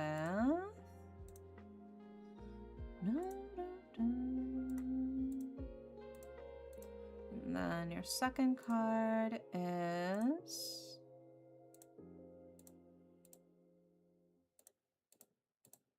And then your third card is... There we go. All right, we got all the cards for you, Jenny, for your general reading for Fergus. In order of left to right, we have the Seven of Cups, we have the Three of Wands, and we have the Strength card. So we start with the Seven of Cups, which is a card of possibilities. It's very much like limitless possibilities. Whatever you think of, you can do it. It's just a matter of choosing where you want to go, what direction you want to go in. And sometimes that can kind of lead to like choice paralysis. When you have any direction you can choose to go in, sometimes you don't know what to pick, and so then you end up not picking anything and just kind of staying still. It is a tricky thing. It's like on one hand, yeah, the world is your oyster. You can go wherever you want, but ultimately you have to be the one to decide where it is that you want to go, you know? I think it would be difficult. Like I said, choice paralysis is a real thing. When you're presented with so many choices, the brain just freezes when you have that many options, you know? We followed up with the Three of Wands, and the Three of Wands is a card of sometimes you need help, and that's okay, you know? It's okay to accept help from the people around you. It can be scary, but I think the sooner you recognize when you need help with something, the sooner it is you can actually get it taken care of, right? It's like, don't let your pride get in the way of the people who want to help you, who want to be close to you. And then following that up with the Strength card. And the Strength card is a card of endurance. It's telling you like, hey, the difficult situation that you're going through right now. Why does it smell like something's burning? Why does it smell like gas? Hold on. I think my roommate left the stove on. I'll be right back.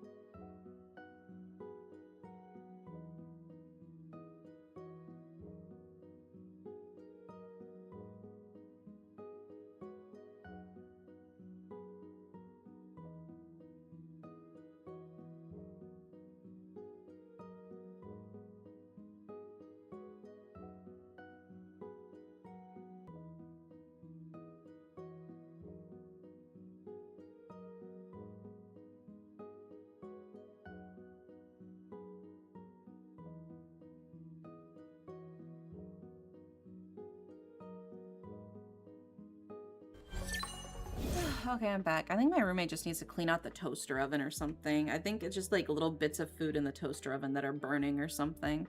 And that's what I'm smelling. I have a very sensitive nose, so I pick up on that stuff pretty fast. Yeah, I think that's probably what it is. But yeah, no, everything's fine. I double checked the burners on the stove. Everything's fine. I'm pretty sure it's just because he's using the toaster oven. Okay, anyway, where was I? I was like, hi, Vertexi Alley. Thanks for grabbing a daily pillow. Hi, Time Mate. Thanks for grabbing a daily pillow. Where were we? Accepting help. Difficulty. Okay, so yeah. I think it's very much like a card of you will get through this, but it's also okay to not have to endure it alone, right? So this is like talking to Fergus here. So I think for you, Jenny, it's more like you can't force him to accept your help. You can't force Fergus to accept your help. I think as much as you want to help him, it is a matter of he has to be the one to ask you. He has to be the one to accept your help. You can't make him accept it for you. As much as you want to help, as much as you want to do good things for him, it is ultimately up to him to accept it or not. What is a daily pillow? Oh, it's just like a daily check-in thing that people do. So whenever people check in during the streams, they grab a pillow. And so people will collect their pillows. Yeah, it's a redeem on Twitch, but Jacob also does his own manual count of it as well. So whenever I start stream, he'll claim how many pillows he has. He's currently at 151 pillows. Yeah, it's just a daily check-in. That's all it is. Yeah, so it's just people daily checking and saying like, hey, I'm here, I made it to stream. That's all it is. But yeah, so Jenny, I think the key thing here is he is going through some stuff. He is dealing with some stuff. And I know that you want to help him. And I know that there's a lot of things you want to do to be there for him. But ultimately, he has to be the one to accept. And it's up to him to decide. As much as you want to help, and you could so easily help him, and it would be so easy to get this done, he ultimately has to be the one to tell you, like, hey, can you please help me? As much as it sucks to just sit there and just kind of wait for him to ask, I think that's really all you can do at this point. Yeah, I hope that helps, Jenny. My fingers are crossed for you. It is something I think you just gotta wait and see what he does, what he decides to do. You know? But there you go. Fingers crossed, Jenny. I hope it gets easier for Fergus, whatever's going on over there. I feel like he's been going through it lately.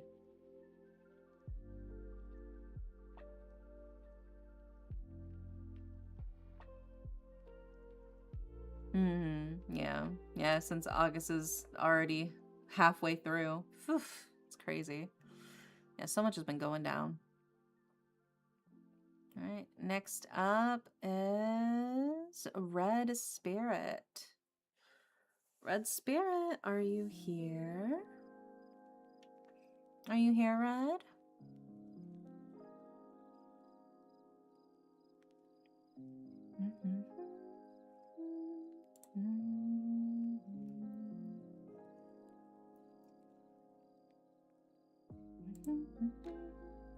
Is Red here?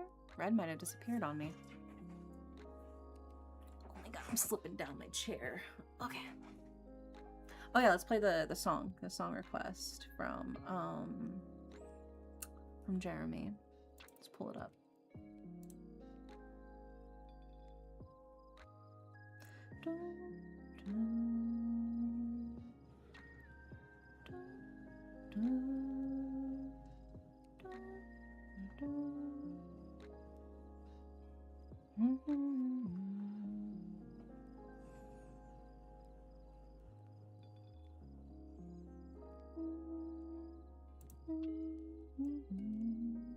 Wow, look at that. It's my YouTube channel. Wow. Let's pause the music. And we'll play the cover song, and we'll get back to the next reading.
Thank you for the cover song, Redeem. I hope you enjoyed it. Back to our regularly scheduled lo-fi. Hope you liked it, yeah.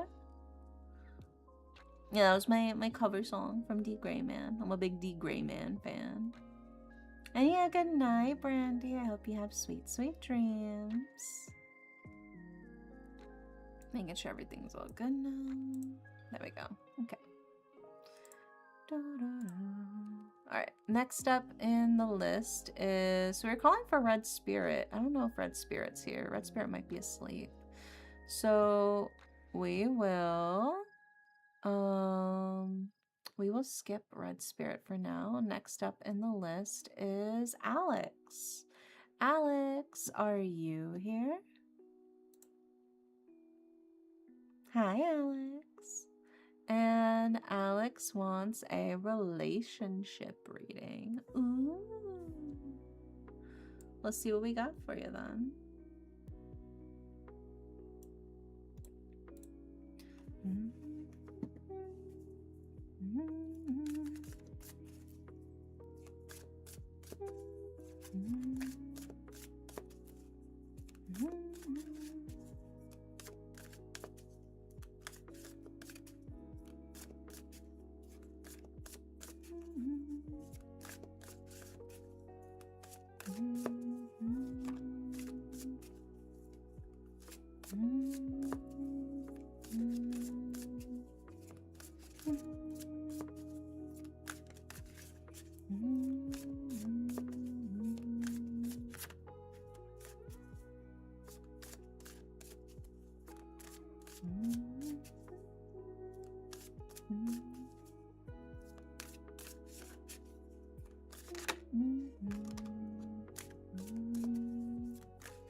Alex's relationship reading. Are you good, man? Are you good? Damn, okay. Let's put these up on the screen for you then. Starting with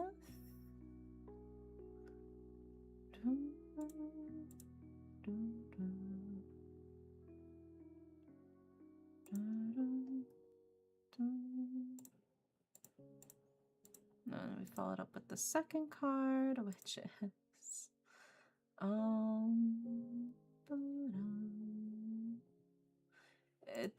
it's less of a roast and more of a are you okay? I would say is more of how it's being framed. It's not necessarily roasting you, more like checking in on you.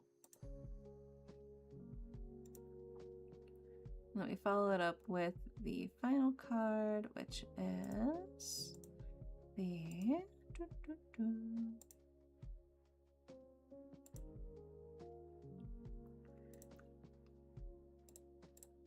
Did you get broken up with?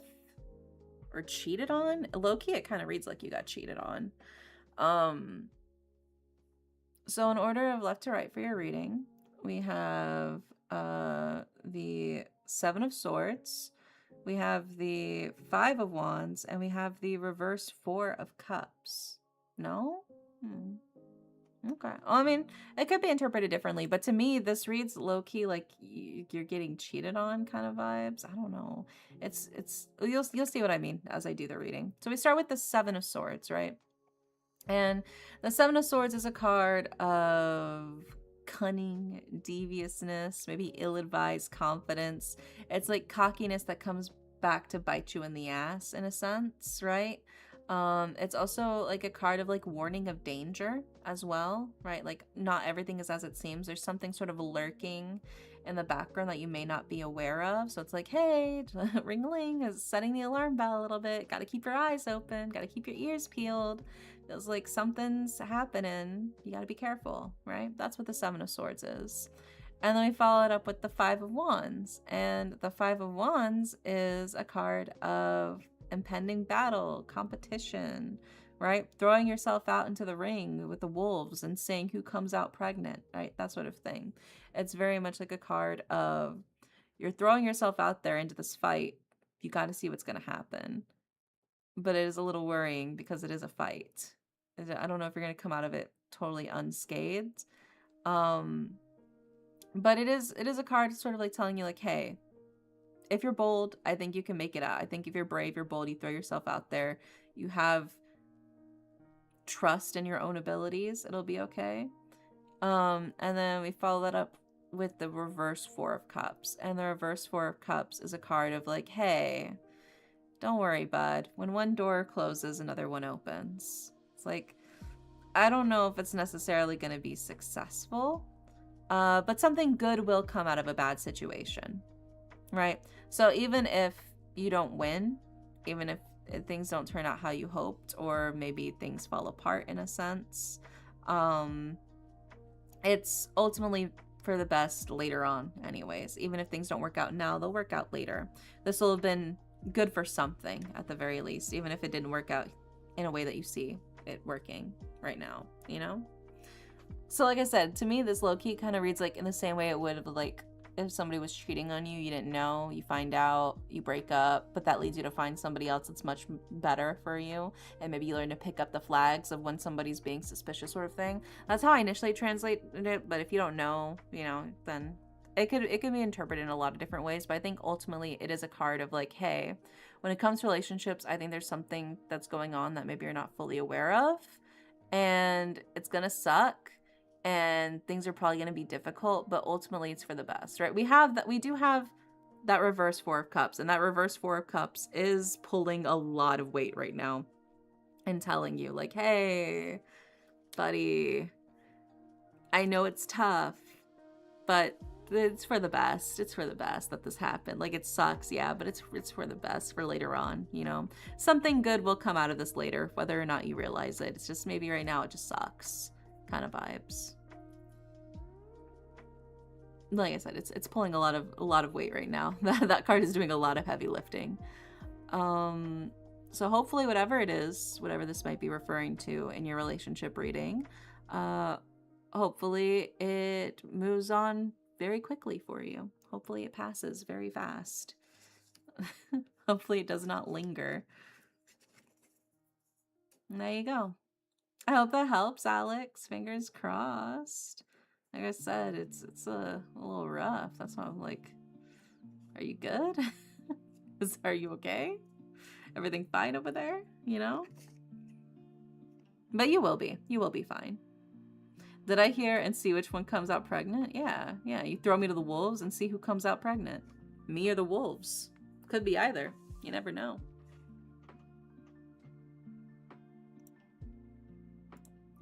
That's just how it is.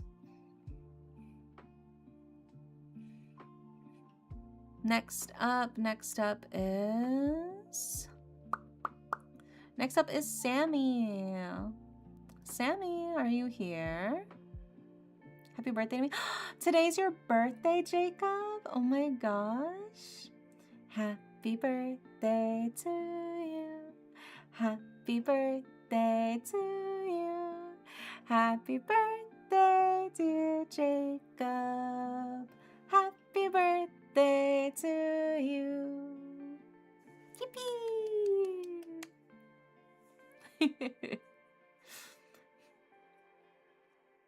Yeah, everybody say happy birthday to Jacob right now. I'm pointing a finger gun at my mic right now. Say happy birthday to Jacob or else.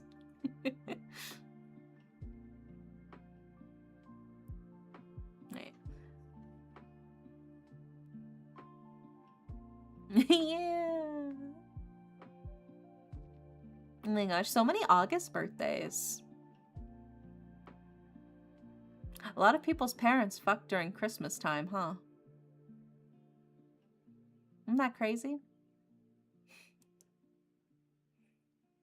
Anyway, I think Sammy's gone. So we'll have to skip. Oh, there's Sammy. There you are. I was asking for you. I was calling for you. You didn't respond. Like Santa's schedule. There you are. So yeah, I was waiting for you. I was calling for you. I didn't see you. Okay. And Sammy wants a general reading. Then after Sammy is, I think it's just a final call for Red, right? I was talking about that earlier. Yeah, no, my mom told me. She fucked at a Christmas party. That's how she had me. She was at a Christmas party. It's because the winter is cold and you want somebody warm to snuggle with, you know, to keep you warm. That's why. That's why there's so many August birthdays. My mom's birthday was a few days ago. Yeah, my mom's was a few days ago as well. Mine and my mom's birthdays are 2 days apart. Mine's on the 7th and my mom's is on the 9th.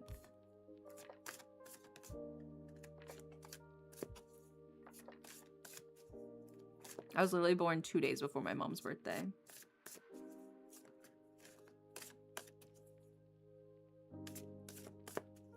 I thought winter was a time for breakups and cheating. It's because they need somebody else to warm their bed for them. That's why it is.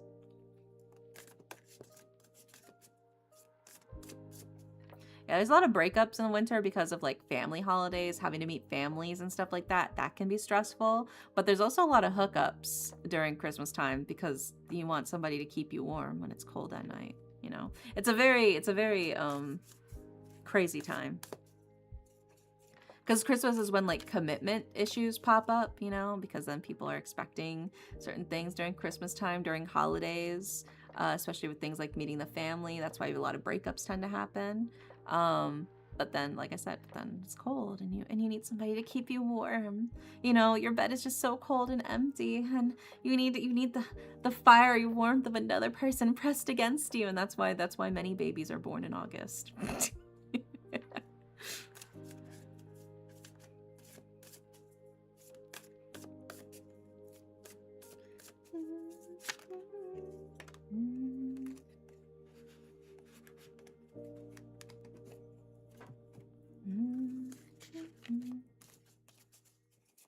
You gave your mom your first present that day. I was a little too early, I would say. I was a couple days early for a birthday present. But nah, even as a child, dude. I was born in the afternoon. I was not a morning person, even upon birth. I slept into my own birth.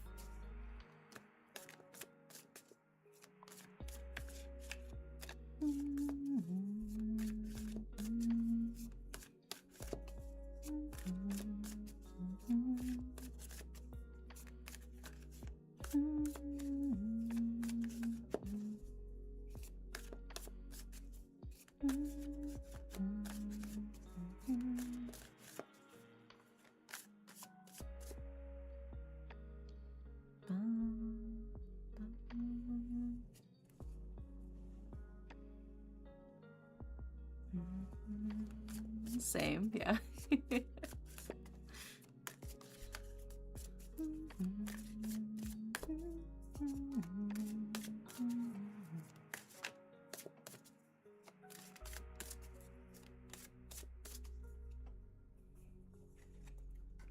Yeah, I was just simply not built for the mornings. I was also born in the afternoon. Let's go. Afternoon babies. Let's go. Yeah, I was born just in time for lunch. Let's see. We've got first card, which is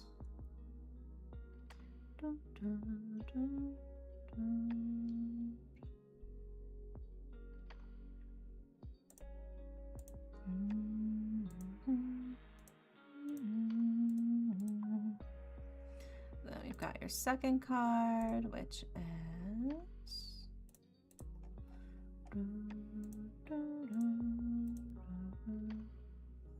and then your final card is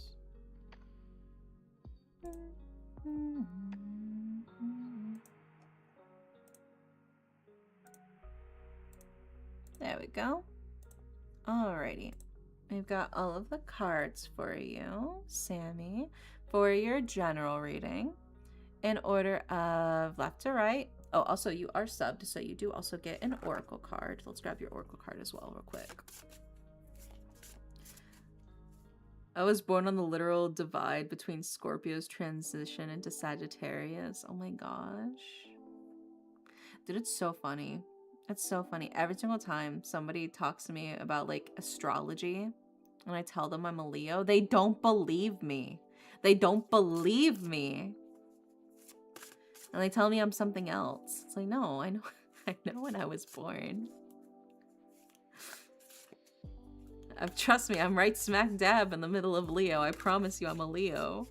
Like, no, but you don't act like a Leo. I don't know, I'd say I'm very cat-like. It's crazy how many people tell me. I don't know. I didn't think I was that strange. I feel like I know a suspicious amount of Leos. It's because of all those August birthdays. It's because of all those August birthdays, I'm telling you. All those Christmas parties.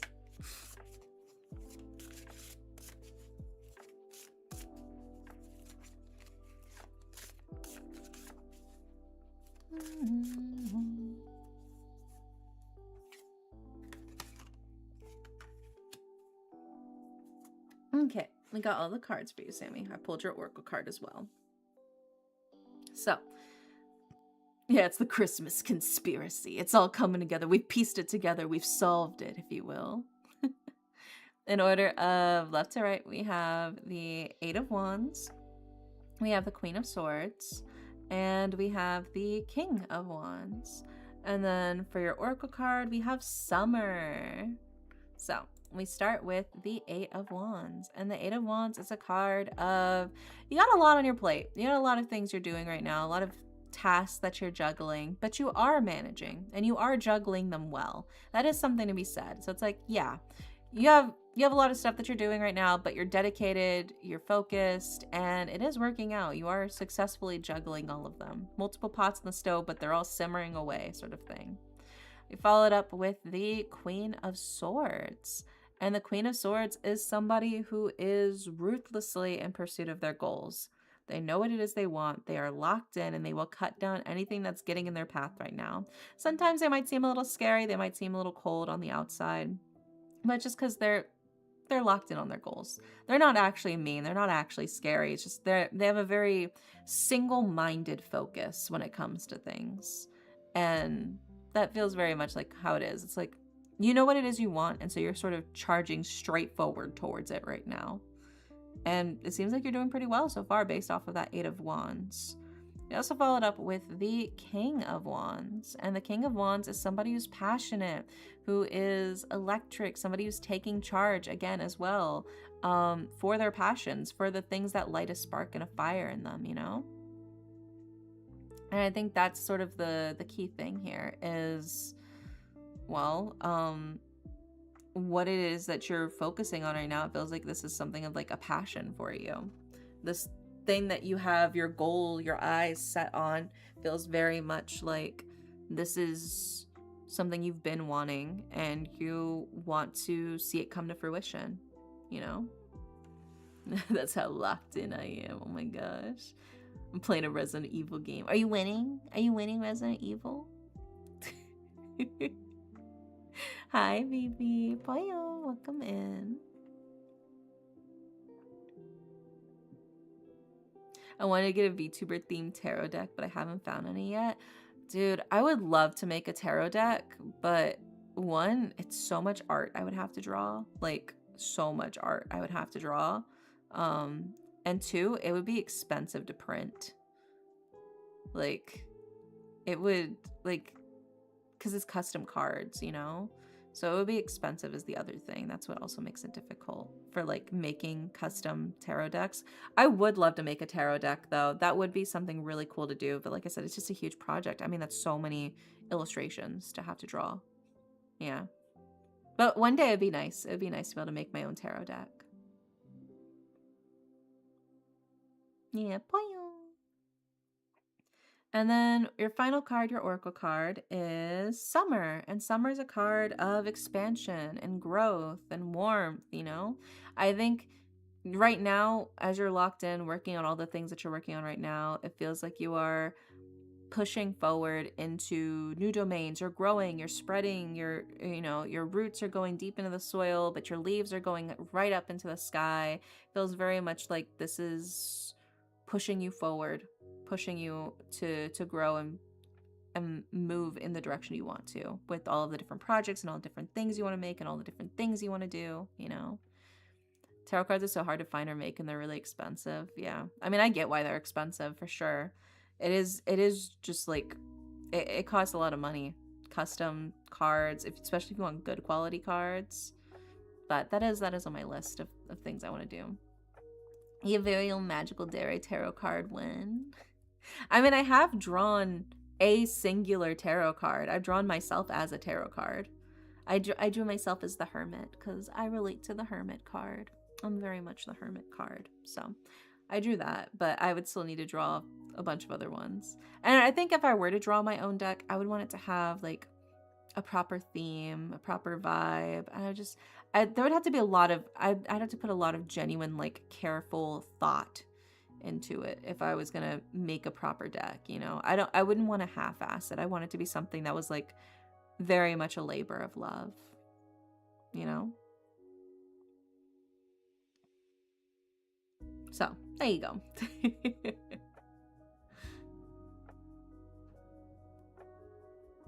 Oh my god, Poyo baby. I don't remember pulling a card of cuteness in my divination. And oh my god, look at you, J-Well. You're so slick with it. Hi, Axe Dragon. Welcome in. So yeah, Sammy, I would say the cards are very much telling you like, hey, I know you got a lot on your plate. I know there's a lot of stuff that you're doing right now, but it feels like you're really locked in and you're doing really well. And it feels like you're pushing in a really good direction. It feels like you are doing a lot. You are making a lot of progress. You are growing in a good way for you. Especially the Magician for you, but I can see the Hermit too. Magician is fun, but I don't know, I relate to the Hermit more. The Hermit's a card about self-reflection and looking for enlightenment, wanting to encourage yourself, right? To understand the world around you, but also like using your knowledge and wisdom of and experiences from the real world in your enlightenment. But also on the reverse side, it's somebody who tends to also kind of shy away from other people, who maybe has a hard time, you know, feeling like they fit in with society as a whole, and maybe has a bad habit of locking themselves up and away from other people. So both the upright and the reverse side of the Hermit, it just feels it feels very much like it matches me. So I don't know, I've always had a very strong resonance with the Hermit card. Dare Tarot with Darrow looking chiseled, just smiling on the card. Oh my gosh. That would be fun. I relate to the Hermit heavily. Yeah. I think we all got a little bit of the Hermit in us. We have a little bit of, I think, every card in us. And I think that's important, you know? You got to have a little bit of everything. Very, very good for you. But yeah, there you go, Sammy. I hope that helps with your reading.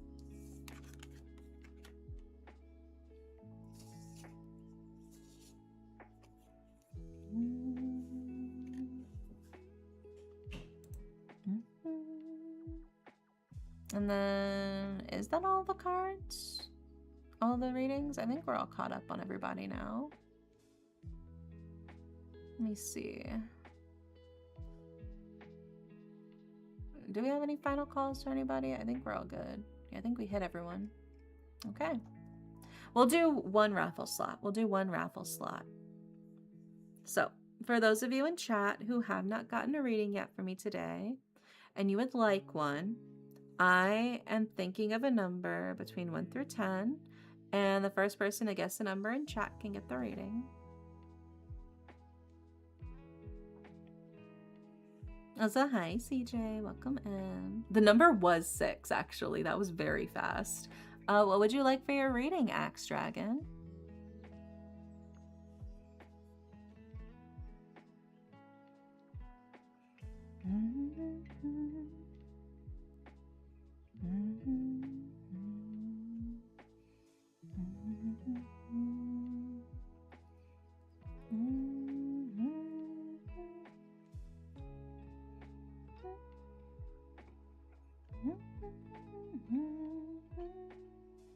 I want to know how next week will go since I'm starting college. Ooh. Are you gonna live in the dorms?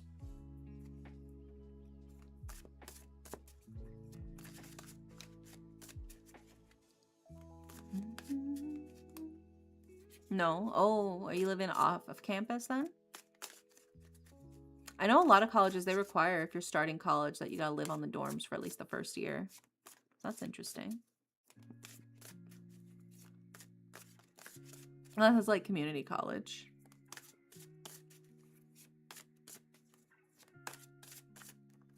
Yeah, it's too expensive. No, I feel you. Yeah, it can be really expensive. Room and board is very pricey.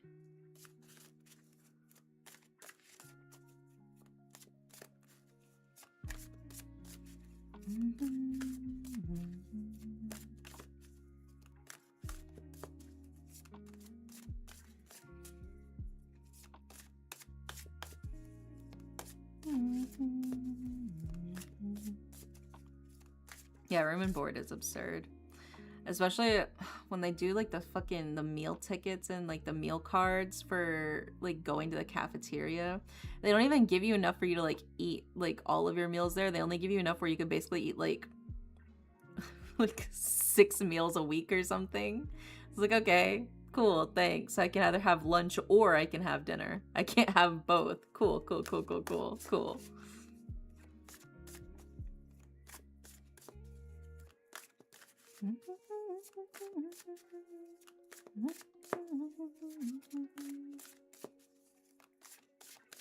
That sounds awful. Yeah, it was so dumb. It was so dumb. But I was luckily I was a good cook. Because I was cooking for myself way before then. So I would often use the dorm kitchen. And then I would cut deals with other students. So I'd be like, hey, if you buy the groceries, if you buy the ingredients, I will make food for both of us. So I would also do that. So I would cook for me and whoever bought me groceries, and I would make the meals. So then I got free food, and they got cheap food that they didn't have to make. It was a good deal. It was a good deal I struck. I do pride myself on being a pretty solid cook. That is one of my skills, I would say.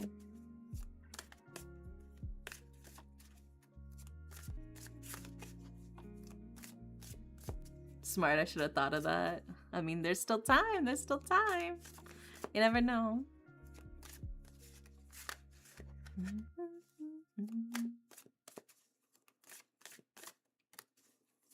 But there's some stuff where, you know, it is nicer to not live on campus.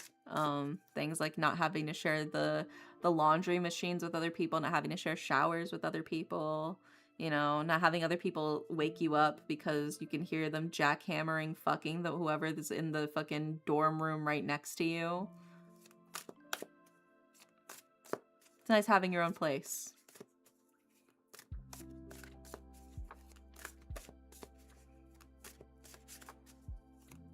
You also won't have to deal with any roommates. I've had some crazy roommates in the past.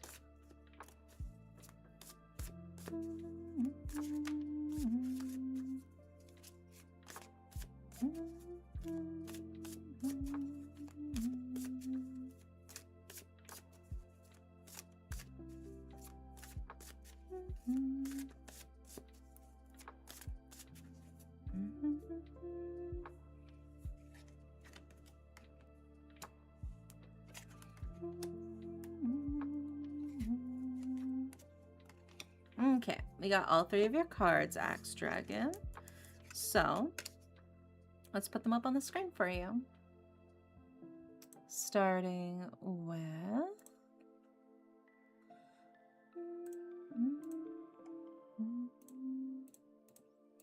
Then we've got...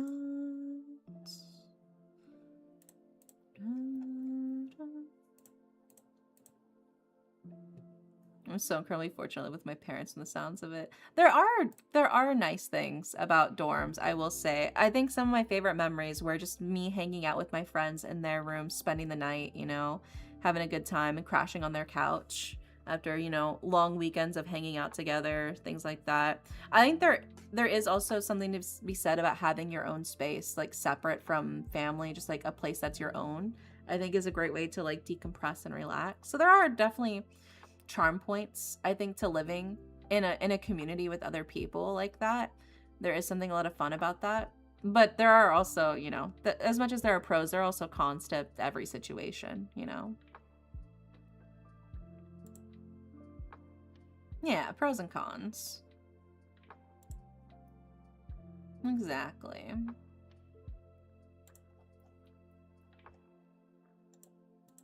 That's just how the cookie crumbles. There are certain experiences I never would have had if I hadn't lived in a dorm, sort of thing. But you know, I think it's a good experience, even if it's short, to just have. But there's also other things that are also nice about not living in a dorm. All right, we got all the cards for you, Axe Dragon, for your reading for college. In order of left to right, we have the Wheel of Fortune, we have Judgment, and we have the Knight of Swords.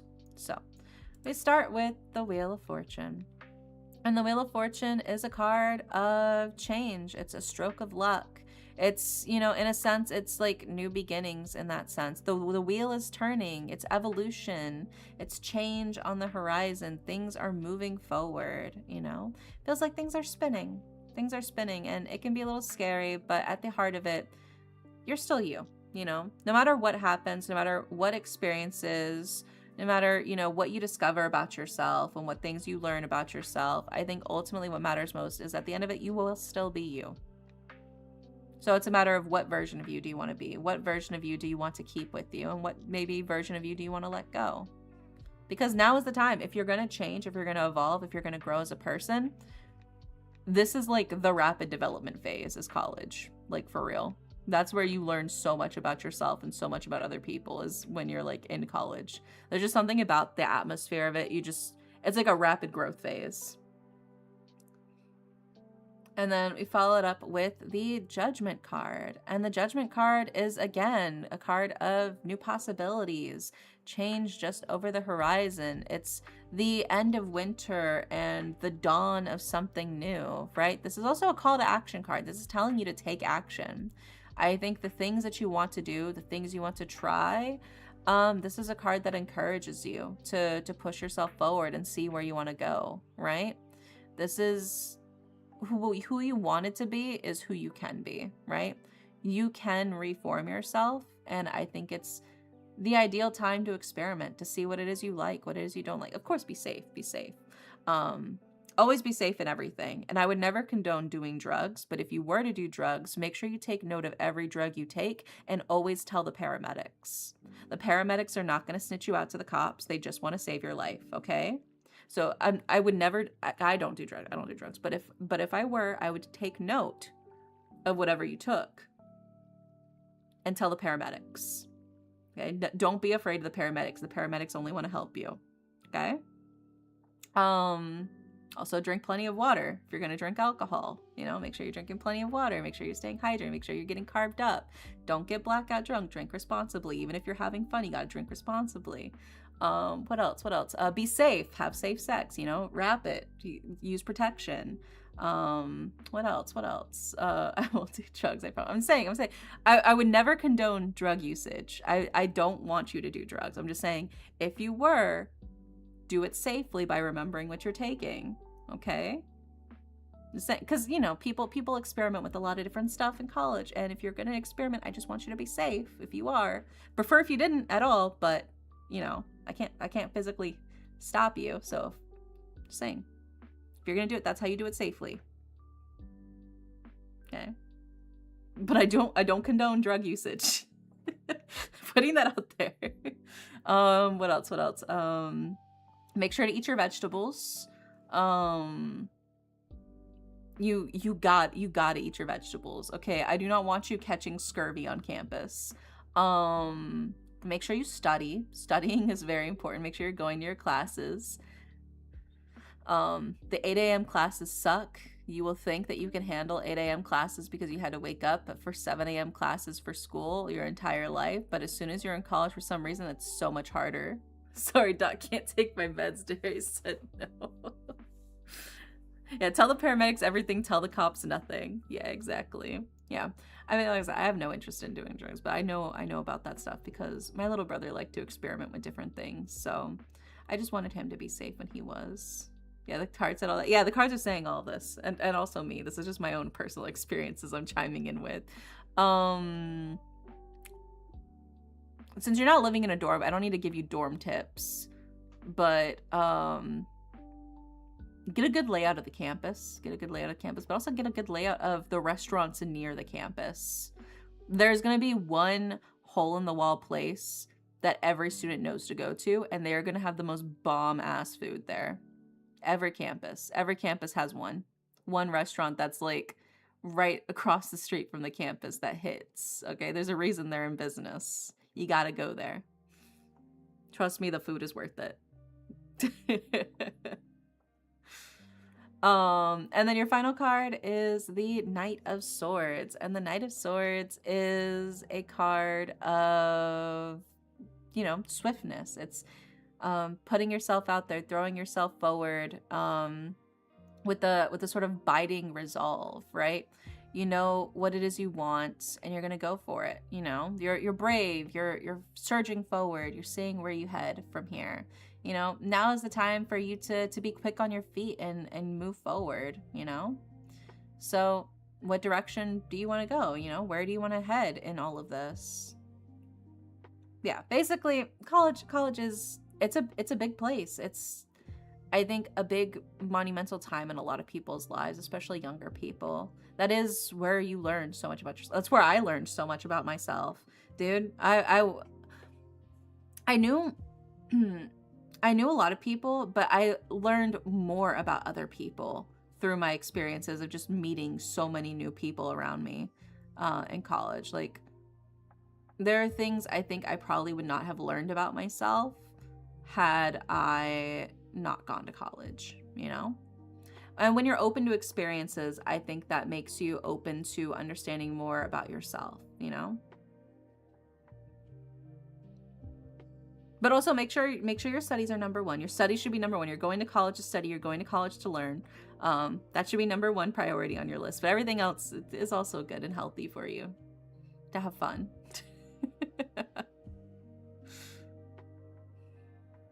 Like, I had one professor, my pre-cal calculus professor, whenever we had tests, he would make homemade brownies and he'd bring them in. So whenever you filled out your test and you turn it in, you could grab a brownie and leave. That was smart. Dude knew what he was doing. He was cooking with that. That was brilliant. Because, yeah, it was test day, but, like, you got a free brownie after your test. And you know what? I respect the hell out of that. Of course, like, academics are first priority and then being myself. Yeah.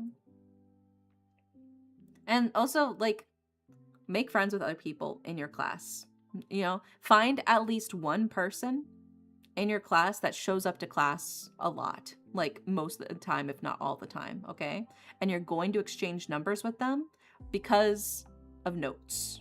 Because of notes. In case one of you misses a day, you can text the other, you know. Find somebody you trust in your classes that you know you can go to if you need to borrow their notes for something. Find them, okay? You're gonna want a note buddy. And also, don't be afraid to talk to your professors, you know, about stuff.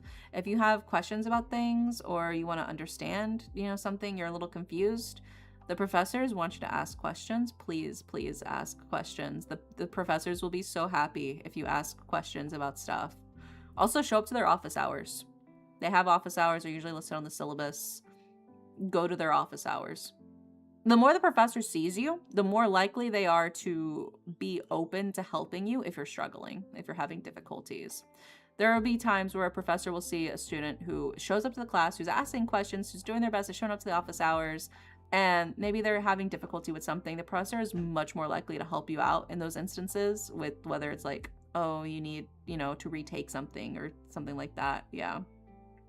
And married to a professor can vouch for every piece of this advice. Yeah, exactly. If the professor sees that you're trying and you're being active, they're going to be way more lenient towards you and actually try to help you, versus if you never show up to class, if you never ask questions, if you never show up to their office hours. They're like, well, I don't know what the fuck you want from me, you know? But the professors do want to actually help. So don't be afraid to to ask questions or to email and stuff like that. So there you go. I hope that helps. I think that's all of the academic advice I can give for starters for you without like overloading you. The rest of it's just stuff you pick up through personal experience.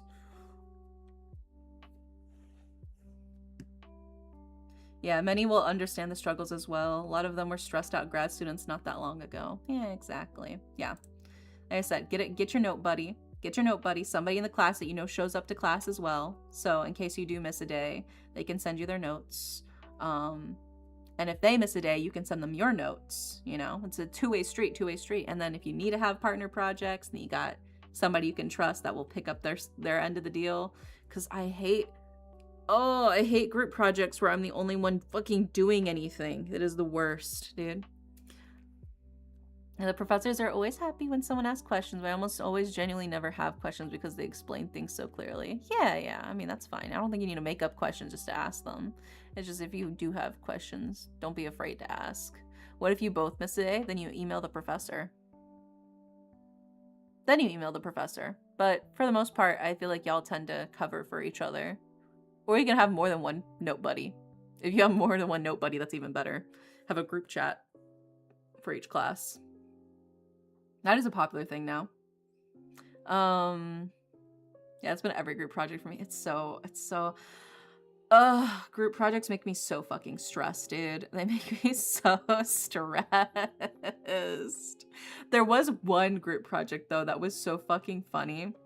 It was for a biology class. We were supposed to have an experiment, and then we were supposed to make like a presentation about like the data from our experiment. And I bullshitted the entire thing. I even made up the data, dude. I even included fake outliers to make my data seem like it was more legit, right? I created fake outliers, fake things that we may have done wrong, and I just said that our camera corrupted, so that's why I didn't have pictures of our experiment. And I made the entire PowerPoint presentation an hour beforehand, and I presented it, and I got a good grade. I didn't do the experiment at all. I Googled papers about the experiment, read roughly on what happened in other people's research papers on said experiment, and then I just bullshitted my own data to roughly fall in line with the same stuff from the other people's experiments. It was like, I did like the effects of alkalinity on the growth of duckweed or some bullshit, and I just Googled it. Turns out other people have already researched that, so I just read through their research papers and then made my own fake PowerPoint about how I totally did that. And here's what we did in order to do that. Yeah. Professor had no clue. Or maybe he didn't. He was just impressed by my bullshit. Could be either. Could be either. But I did actually get a good grade on that one, even though I did not do the experiment. Oh my gosh, welcome in, Sade. Welcome in. Yeah, you're probably not gonna run into a novel concept for a group project. Yeah, exactly. That's why I said I just Googled a bunch of research papers. I was like, oh, there we go. Somebody's already done all this for me. Blah, blah, blah. And other horn effects. Yeah.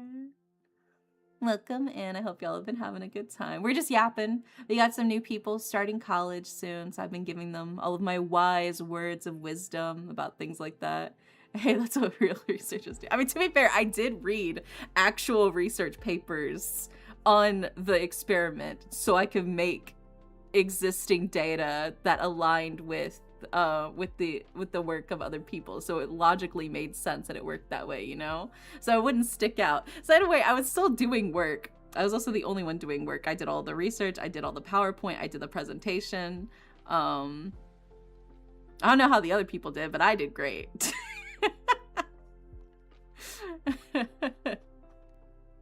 Yeah, you lean on the existing body of the work. Yeah, there we go. Yeah, I was just built for it, you know, that's all it is. It was funny though, because there was another thing where we were supposed to like pull beans out of like a bag, and it was supposed to be like random beans. You pull out a bean, it was either like a black bean or like a white bean sort of thing. And I don't think anybody else could tell, but I could feel the difference between the two beans. Even though I couldn't see them, I could feel the difference between the two beans. So I would consistently pull out only the white beans. So I was only pulling out white beans every single time I pulled, and my teacher was just so baffled.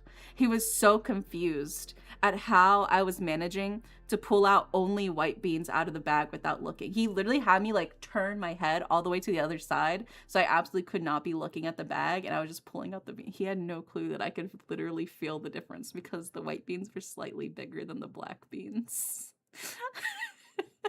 So everybody else was actually pulling out random colored beans, but it was just me just only pulling out one single type of bean, and the professor is just so tired and confused at how I was doing it.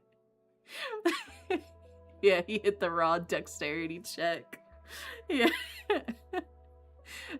He was just so confused. He was like, so normally you would be pulling out random colors, and this would integrate into this. It was like, yeah, sorry, teach.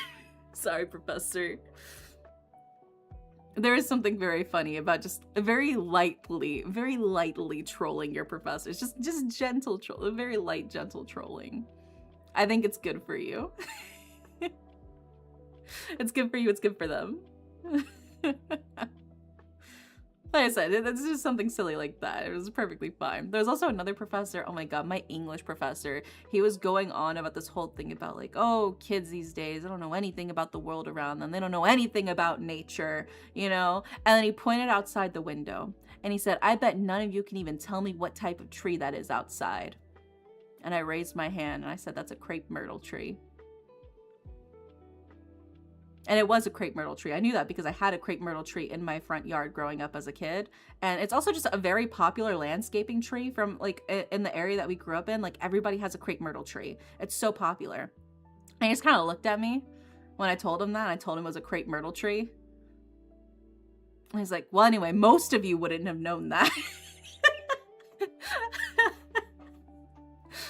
Sometimes you just gotta fix whatever's going on up there. Sometimes they get too up in their head in their own lesson plan. You gotta remind them that there are outliers. There are statistical outliers in everything that they do and everything that they teach. But like, come on, it's a crepe myrtle tree. It's not like you were asking for like some crazy hyper-specific breed. It's the most popular landscaping tree in the South. Like, let's be so for real. Most people know what a crepe myrtle tree is in the South. You've seen one, guaranteed, if you live in the South.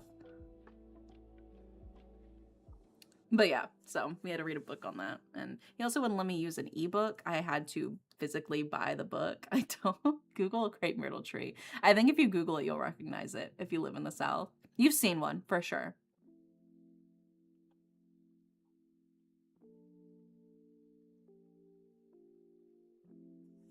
Here, look, I'll pull up a picture for you.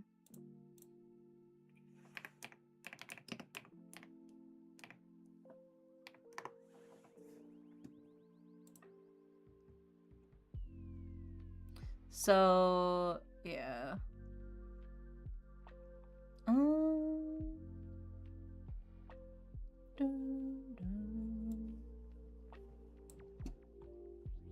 So that's a crepe myrtle tree. They're known for like their blooms, right? They have lots of flowerings that grow off of them. Usually like they're pink or they're purple or they're white. Those are very common varieties you'll usually see. But the distinctiveness of a crepe myrtle tree that instantly clocks it as a crepe myrtle tree is actually the bark. Because the bark is like crepe-like. It's like crepe paper. Which I'm trying to see if I can find a good picture of the bark to show you.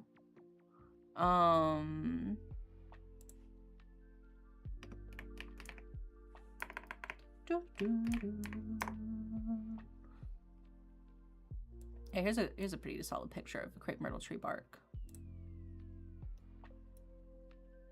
So you can see how it's like very thin, papery crepe-like bark. I've never seen that in Southern California. Well, it's because you're in California. I said the South, not Southern California. It's the South.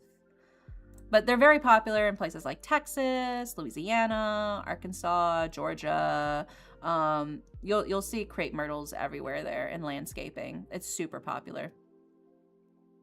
But the point is, they're very distinctive specifically because of the bark. That's how they get their name, is the crepe myrtle, right? You can see here as well, pulling up more pictures of tree bark.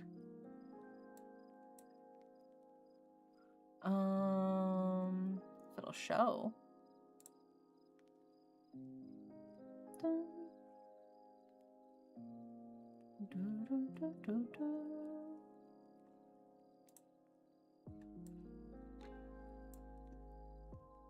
Oh, that's not the right one. Never seen this tree before. Very cool. Yeah, it's a nice tree.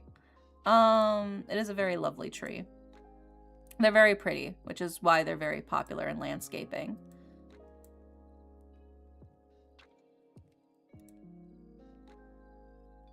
Yeah, they're very popular. But yeah, so there was one of those outside the window of the English class, and he was like, I bet none of you even know what kind of tree that is.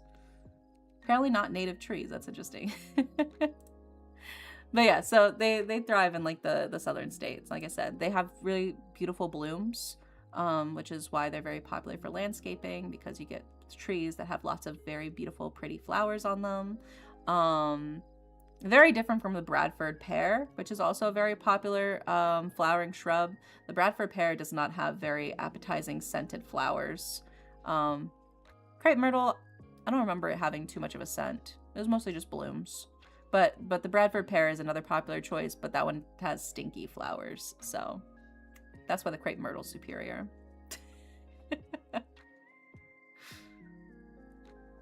While they do grow in my country, I've not been far enough north to see them. Oh. Yeah, I grew up with them. I grew up with all those trees like everywhere. So And then, you know, I literally had one in my front yard as a kid. So whenever we had one growing, I asked my grandma, I was like, oh, what kind of tree is that? She's like, oh, that's a crepe myrtle tree. And it's because it's got the crepe paper bark. I'm like, oh, okay. So I carried that with me for my entire life so I could use it for that one singular moment for my English professor when he insisted that none of us would know what that tree was. It didn't stop him from forcing me to have to buy a physical copy of the book to read, though, because he refused to let me use an ebook. I still think that was dumb. I found an ebook copy, but he wouldn't let me. I had to pay money. I had to spend real American dollars for that book. And it was okay. It was fine. It was an alright book. Anyway, I got so off track. What were we talking about? Oh yeah, college stuff, college tips. Yeah, I mean, like I said, don't be afraid to ask your professors questions. Find note-taking buddies for each of your classes as well. Don't be afraid to go to office hours. All that good stuff. I think that's everything.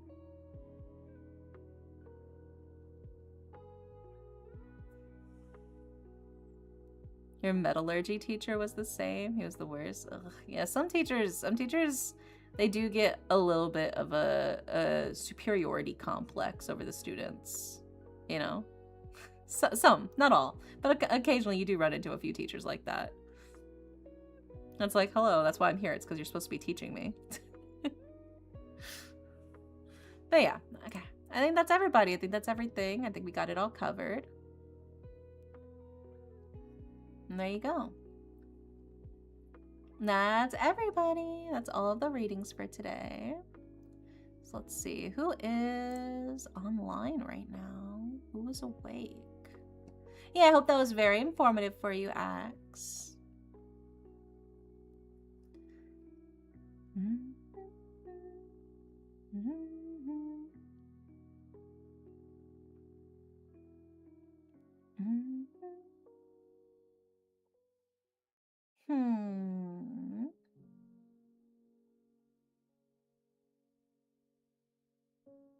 We could do...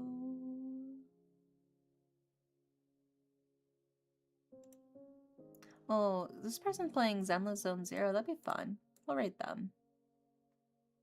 They're playing ZZZ. It was very helpful. Still nervous, but helpful. You'll be fine. I promise you, you'll be fine. It's gonna be A-okay. It's gonna be Daijobu. You're gonna have fun. Alright, so we're gonna rate Aoi Mizuno. Who... And we'll play some ZZZ. All that good stuff. But yeah, tomorrow is Friday. We'll be playing Paranormacite. So if you guys like supernatural, mystery, thriller, visual novels, I will see you then for some more Paranormacite, The Mermaid's Curse. So much fun. I love visual novels. Yeah, hopefully I'll see you tomorrow. If not, no worries. I'll see you when I see you. I hope you guys have a wonderful, wonderful night. And good night. Mwah.